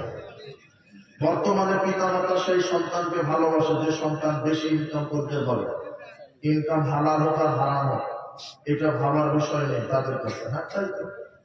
কেন তোমার পিতা মাতার কাছে দিন ধর্মের জ্ঞান নেই তো, এই জন্য দিন ধর্মের জ্ঞান থাকলে এটা হতো না। পিতা মাতাকে বিচক্ষণ হতে হবে, ছেলে মেয়েকে সঠিক আদর্শ শিক্ষা দিতে হবে, হালাল ইনকামের জন্য দোয়া করতে হবে। সমাজে বেদাত চলবে ততদিন। কি এগুলো কি ভাষায় কি লিখছে? বইরা খাটাস আর তাবিজ গাছা হুজুর বেঁচে থাকবে যতদিন। হ্যাঁ, ঠিকই বলতে তো। যত বৃদ্ধ আছে পুরো বেদাতের ফ্যাক্টরি, আর যত বুড়ি আছে নানি দাদি আমাদের শিরকের ফ্যাক্টরি। আল্লাহদেরকে হেদায়েত দান করুন। তুমি তো ঠিকই লিখছো, ছোট বাচ্চাকে বোঝানো যায়, কিন্তু এদেরকে হ্যাঁ আল্লাহ হেদায়েত দান করুন। অধিকাংশ হানাফি আলেমদের নামের শেষে কাসেমি লেখা থাকে কেন? ওদেরকে বলবো আমি তো জানি না। নিয়মিত বিড়িখোর নামাজি মসজিদে একামত দেয় আমাদের সমাজে। কোন প্রশ্ন দিলাম? বিড়িখোর একামত দেবে কেন? শাবান মাস উপলক্ষে কি করা যায়? শুধু সিয়াম। শাবান মাসে বেশি বেশি সিয়াম। শাবান মাসে বাৎসরিক আমলের রিপোর্ট আল্লাহর কাছে পেশ করা হয়। শুধু ওই 14 দিবাগত রাতে তুমি পালন করবার, একদিন দুদিন সিয়াম রাখবে, কি সবে বরাত, এগুলি বিধান। এগুলো চলবে না। শাবান মাসে বেশি বেশি সিয়াম রাখবে, 1টা 10টা 5টা 15টা 20টা রাখো, বেশি বেশি সিয়াম। এতে শাবান মাসে শুধু একটাই বেশি আমল সিয়াম। বারাকাল্লাহু ফিকুম, জাযাকুমুল্লাহ খায়র। আপনারা যারা এসেছেন নারী পুরুষ সবাইকে আল্লাহ উত্তম প্রতিদান দান করুন। সুবহানাকাল্লাহু ওয়া বিহামদিহি আশহাদু আল্লা ইলাহা ইল্লা আনতা আস্তাগফিরুকা ওয়া আতুবু ইলাইক। আসসালামু আলাইকুম ওয়া রাহমাতুল্লাহি ওয়া বারাকাতুহু।